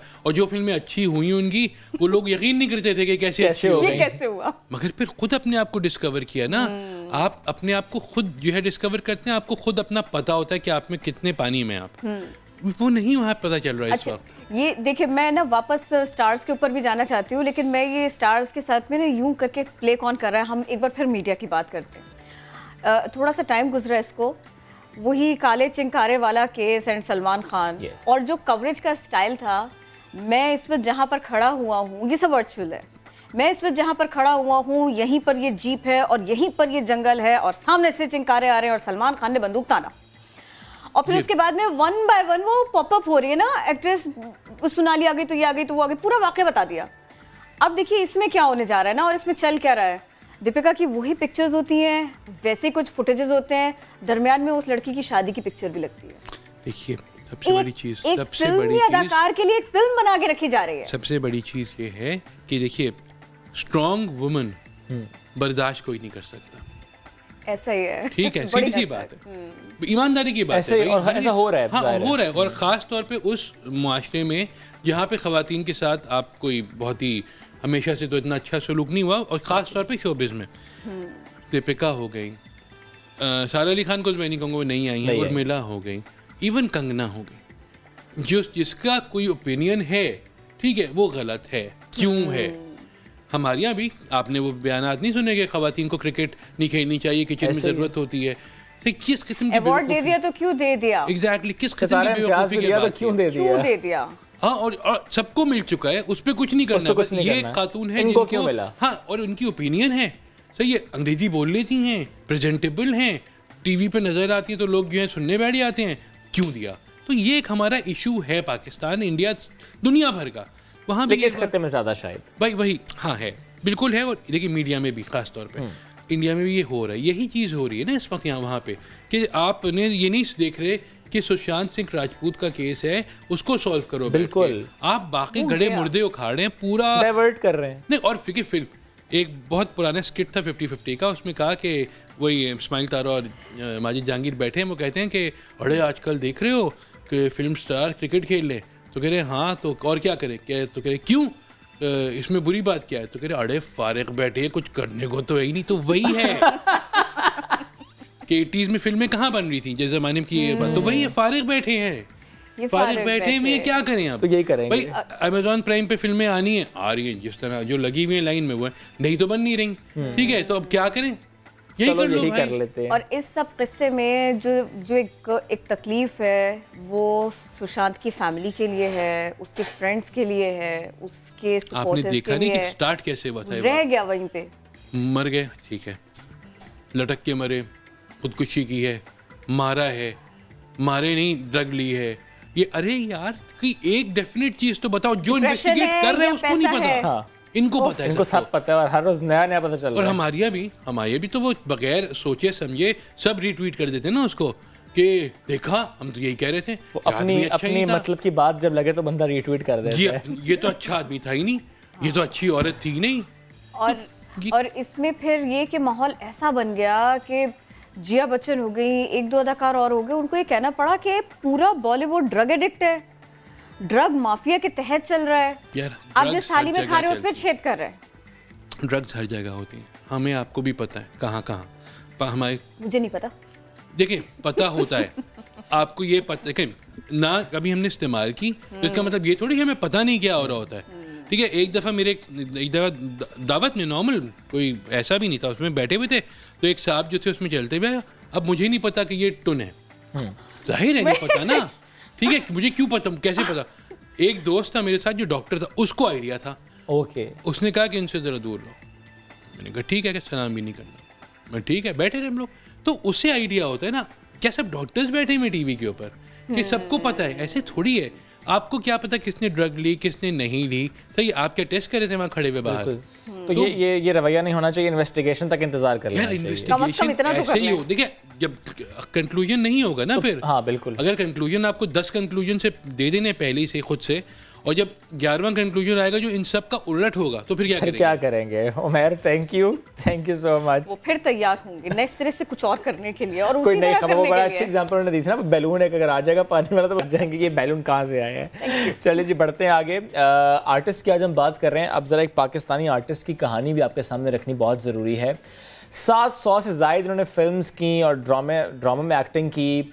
समीना बट कसम पुर्सी का आप शिकार हैं। वो कहते हैं कि जो ड्रामा इंडस्ट्री है, जो फिल्म इंडस्ट्री है, वो कराची शिफ्ट हो चुकी है, तो काम उन्हें नहीं मिल रहा, बेरोज़गार वो हो गई हैं, जीना मुश्किल हो गया है। साथ ही साथ कोविड-19 इसके हवाले से उन्होंने कहा कि इसके ख़त्म होने के साथ ज़िंदगी नए सिरे से शुरू होने की उन्हें उम्मीद बहरहाल ज़रूर है। मोहम्मद कुर्बान ने उनकी ज़िंदगी से मुताल्लिक, उनकी परेशानी से मुताल्लिक रिपोर्ट तैयार की, आपको दिखाते हैं। तो जनाब एक और मामला है, उस पर आपकी तवज्जो लेकर जाते हैं, आपको थोड़ा सा हेल्प करते हैं। बच्चे सबके सांझे, सबको अजीज़, उनको इतनी सी तकलीफ़ में हम नहीं देख सकते। पेरेंट्स की सिचुएशन जानिए, वो तो और ज़्यादा परेशान हो जाते हैं, देखभाल में कोई कसर नहीं छोड़ते। लेकिन बाज़ दफ़ा ऐसा होता है कि किसी मामले में इंफॉर्मेशन की कमी बच्चों को सेहत के मसाइल की तरफ ले जाती है। जैसे कि मैं एग्जांपल्स देती हूँ, बच्चों के जिस्म पर, चेहरे पर लोशंस का, क्रीम्स का इस्तेमाल थोड़ी सी बेध्यानी के साथ, फिर ऐसे में ये होता है कि वालिदैन नन्हे नन्हे फूलों की प्यारी प्यारी सी जिल्द का ख्याल नहीं रख पाते, थोड़े थोड़े से इश्यूज़ आते हैं। तो हमें किस तरह के प्रोडक्ट्स का इस्तेमाल करना चाहिए, क्या एहतियात बरतनी चाहिए, मौसम की मुनासिबत से चलना चाहिए, बच्चों का ध्यान करना चाहिए। तो मुश्किल को आसान किया देते हैं। अब हमारा साथ देंगे dermatologist doctor Ali Kazmi. Welcome to Naya Din. Please हमें बताइए ना, एक तो ये कि गर्मी में सबसे ज़्यादा प्रॉब्लम ये होता है कि भाई धूप है दिन में, रात में लाइट नहीं है, पसीने बच्चों के छूट जाते हैं, रैशेस हो जाते हैं। अब इतनी सेंसिटिव स्किन होती है बच्चों की, तो वो जो मॉइस्चर है, वो जो गर्मी है, उसको झेलना इन बच्चों के लिए परेशानी का बायस, और बच्चों की इस परेशानी को देख के पेरेंट्स को करार नहीं आता। थोड़ा सा हमें पहले इसके बारे में बताएं, फिर वेदर चेंज और दीगर मामलात के ऊपर भी बात करेंगे। देखिए उसमें अब तो वैसे एक बात है कि मौसम बहुत चेंज हो गया है, मगर फिर भी अभी भी स्टिल गर्मी तो है, हबस भी है। और उसमें सबसे इम्पोर्टेंट होता है बच्चों का कि धूप से, गर्मी से, हबस से अपने आप को बचाएं, वरना उसमें सबसे ज़्यादा जो एक एलर्जी होती है, रिएक्शन आता है, वो आता है धूप की, गर्मी, हबस की वजह से, जिसको आम ज़बान में पित्त कहते हैं, हम उसको मलेरिया कहते हैं। ये एलर्जिक रिएक्शन होता है ड्यू टू हीट। लाल रैशेस बन जाते हैं पूरी बॉडी के ऊपर, छोटे छोटे दाने बन जाते हैं। उसके लिए बेस्ट 2 चीज़ें हैं। एक तो आम मैं बताऊंगा पाउडर का इस्तेमाल करें, जो आम पाउडर बच्चे घर में होते हैं, आम पाउडर छिड़क लें, वो एक बैरियर बनाता है और वो वहाँ पर से एलर्जी को ख़त्म कर देता है। और दूसरा बच्चों के लिए बहुत इंपॉर्टेंट, बल्कि बड़ों के लिए भी है, कि वाइट कलर के सफ़ेद रंग के कपड़े पहने, क्योंकि सफ़ेद रंग क्या करता है, याद रखेंगे, सफ़ेद रंग धूप को रिफ्लेक्ट करता है, धूप को रिफ्लेक्ट करता है, एब्जॉर्ब नहीं करता। जो डार्क कपड़े होते हैं, वो काले कपड़े या डार्क रंग के कपड़े, वो कपड़ों को धूप को एब्जॉर्ब करते हैं। एब्जॉर्ब करेंगे तो हीट प्रोडक्शन ज़्यादा होगी, रिफ्लेक्ट धूप हो जाएगी, अंदर नहीं जाएगी, तो उसमें से हीट प्रोडक्शन कम हो जाती है। तो इसलिए कपड़ों का इस्तेमाल, डेली नहाना, कम से कम 2 दफ़ा नहाना, और आम पाउडर का छिड़क लें, रूटीन में कोई आम पाउडर वो छिड़क लें। ये चीज़ है कि जो बच्चों में क्या, बल्कि बड़ों में भी मैं कहूँगा, जो भी है वो इसमें इस्तेमाल करें, और कोई एलर्जिक रिएक्शन धूप का, गर्मी का, हवस का उनको नहीं होगा। ठीक। अच्छा सर, ये बताइएगा कि अक्सर ऐसा होता है कि बच्चा बाद में आता है, वो तैयारी उनकी पहले होती है, तो क्रीम्स लोशन पहले से घर ला के रख लिए जाते हैं, गिफ्ट में भी बाद में मिल जाते हैं। वो जब हम जाते हैं किसी सुपर स्टोर, हम सिलेक्ट करते हैं, अच्छा ये क्रीम, ये लोशन, जो अच्छा लगे, जिसकी स्मेल अच्छी लगे, वो हम ले आते हैं। लेकिन हमें क्या मालूम कि बच्चे के लिए वो नुकसानदेह भी हो सकता है उसकी जो स्किन है, क्योंकि वो सेंसिटिव होती है, वो एलर्जिक हो। तो सर ये प्लीज़ गाइड कीजिएगा, बच्चों के स्किन के लिए, फेस के लिए जो क्रीम्स एंड लोशन का इस्तेमाल होता है, क्या ये नुकसानदेह है? जी बिल्कुल ठीक है। ये जो लोशन लगाया जाता है चेहरे पे, जिस्म पे, माएँ करती हैं या सब लोग इस्तेमाल करते हैं, बहुत ज़रूरी है अगले दिनों के अंदर। अब जो दिन अगले आने वाले हैं, सर्दियों के दिन आने वाले हैं, बहुत ज़्यादा सर्दी होगी, जिनकी ड्राई स्किन है ओवर ड्राई हो जाती है, खुशक जल्द के लिए क्या करना है, आपने तराहट देनी है। और ये जो आप लगाते हैं लोशन क्रीम वगैरह लगाते हैं, ये मॉइस्चराइज़र या अमोलियंट्स होते हैं जो बच्चों के या बड़ों के जिनके भी चेहरे पे लगाने चाहिए, बच्चों में ख़ुसूसन ज़रूर लगाने चाहिए, सो दैट वहाँ पर से आपकी बॉडी से पानी का लॉस ख़त्म हो जाता है। जब पानी का लॉस ख़त्म होगा तो बॉडी में तराहट रहेगी, तराहट रहेगी तो वहाँ पर एलर्जी नहीं होगी, वहाँ पर चंबल नहीं बनेगी, वहाँ ड्राइनेस नहीं आएगी। वरना अगर आप नहीं लगाते ये लोशन क्रीम वगैरह तो वहाँ पर आपके पानी का लॉस इतना होता है कि वहाँ पर जल्द खुश्क होनी शुरू हो जाती है, बच्चे नोचना शुरू कर देते हैं, इन्फेक्शन आना शुरू हो जाती है। इसलिए अगले दिनों के अंदर बहुत ज़रूरी है, जिन बच्चों की ड्राई स्किन है और अगर ओवर ड्राई हो रही है तो ज़रूर अच्छा मॉइस्चराइज़र या कोई एमोलिएंट बाज़ार से ले लें, या फिर एक सस्ता सा नुस्खा बता देता हूँ, घर बैठ के सब लोग वो कर सकते हैं। वो सबसे सस्ता और सबसे अच्छा नुस्खा है, वो है कि ग्लिसरीन, प्योर आम ग्लिसरीन जो होती है, और अर्के गुलाब एक्वा रोज, ये दोनों मिक्स करें, बराबर की क्वांटिटी में मिक्स करें और चाहे पूरी बॉडी पे इसको लगाएं। ये बहुत अच्छा मुफीद मशवरा है और सब के लिए, बच्चों के लिए, बड़ों के लिए, जो भी लगाए कोई साइड इफेक्ट नहीं है, चाहे सालों साल इसको लगाएं, सर्दियों में बहुत फ़ायदा होता है इसका। ये बच्चों के लिए, बड़ों के लिए कह के तो आपने मुझे आइडिया ही दे दिया ना। मुझे ज़रा ये बताइए ना, बड़ों की बात कर रही हूँ मैं, उमूमन ऐसा होता है कि ग्लोइंग स्किन, बिल्कुल क्लीन, शफाफ, इसके लिए कुछ फार्मूला क्रीम्स का इस्तेमाल किया जाता है, नुकसानदेह होता है ये। थोड़ा सा ये बात लोगों को समझाने की अभी भी ज़रूरत है, प्लीज़ बताइए हमें इस बारे में। आई थिंक ये तो सबसे इम्पोर्टेंट क्वेश्चन है जो आपने किया है, और हम चाहते हैं अपने हर मीडिया पे हर डॉक्टर को चाहिए आके इनके बारे में ज़रूर बात करें। ये जितनी फेयरनेस क्रीम्स हैं, जितनी भी, पहले तो मैं बताऊंगा जो पहले काफ़ी अरसे से चल रहा है सिलसिला और अब भी इनफैक्ट चल रहा है कि 3-4 क्रीमों का मिक्सचर लड़कियां हैं घर में बच्चियां बनाती हैं और चेहरे पे लगाती हैं और उनको रिजल्ट्स भी मिलते हैं, मगर उनको ये नहीं पता कि उसके रिजल्ट्स के बाद उनका साइड इफ़ेक्ट्स क्या आ रहे हैं। सारी ज़िंदगी वो साइड इफ़ेक्ट रहता है। अब उन्होंने क्या किया वो तो मैं साइड इफ़ेक्ट अभी आपको बताता हूँ, मगर उन्हीं 4 क्रीमों को लेके मिक्स करके किसी में 2-3 या जो भी एडिशंस की हुई हैं, अब लोगों ने मार्केटेड करनी शुरू कर दी हैं। एज ए मार्केट में आप जाएं 50 किस्म के आपको रैक के अंदर इस तरह की क्रीमें मिलेंगी, जिसमें वही चीज़ें डली हुई हैं जिनके मुज़र इफेक्ट्स हैं, साइड इफेक्ट्स हैं। फॉर एग्जांपल क्या चीज़ें डली हैं, 2 सबसे बड़ी जो चीज़ें हमारी जल्द को तबाह और बर्बाद कर देती हैं, इरिवर्सिबल, एक है स्टीरॉइड और एक है मर्क्यूरी उसके अंदर। अब मैं बताना चाहूँगा ये दोनों चीज़ें करती क्या हैं। ये जितनी फार्मूला क्रीम्स हैं इनके अंदर किसी में क्वांटिटी ज़्यादा किसी में कम, मगर करेगा क्या, रंग तो ये साफ करेगा। स्टीरॉइड और मर्क्यूरी रंग को काटता है, सफाई देता है, मगर दूसरी तरफ ये क्या करेगा, जिल्द पे बाल आ जाते हैं। बच्चियों के कुछ अरसे में तो जिल्द साफ हुई, मगर उसके साथ साथ जिल्द पे बाल आ जाते हैं जो सारी ज़िंदगी रहते हैं, लेज़र से भी ख़त्म नहीं होते। कोई लेज़र नहीं है जो बालों को ख़त्म करे, कम हो जाएंगे, लाइट सॉफ्ट हो जाएंगे, ख़त्म नहीं होते बाल, सारी ज़िंदगी रहेंगे उनके चेहरे पे बाल, कम हो जाएंगे। दूसरा क्या, जिल्द पतली हो जाती है। ठीक, यानी एम्ब्रेस योर नेचुरल टोन, ये हमें प्रमोट करने की बहुत ज़्यादा ज़रूरत है। सर बेहद शुक्रिया, बेहद शुक्रिया, साथ मौजूद थे आप। और जैसे आपने कहा कि वो क्रीम्स इस्तेमाल ना करें जिसमें मर्करी है, जिसमें स्टेरॉइड है। वक्त हो गया ख़त्म, इस शो का फीडबैक ज़रूर दीजिएगा। अपना बहुत सा ख्याल रखें, करेंगे मुलाकात कल, तब तक के लिए अल्लाह हाफ़िज़।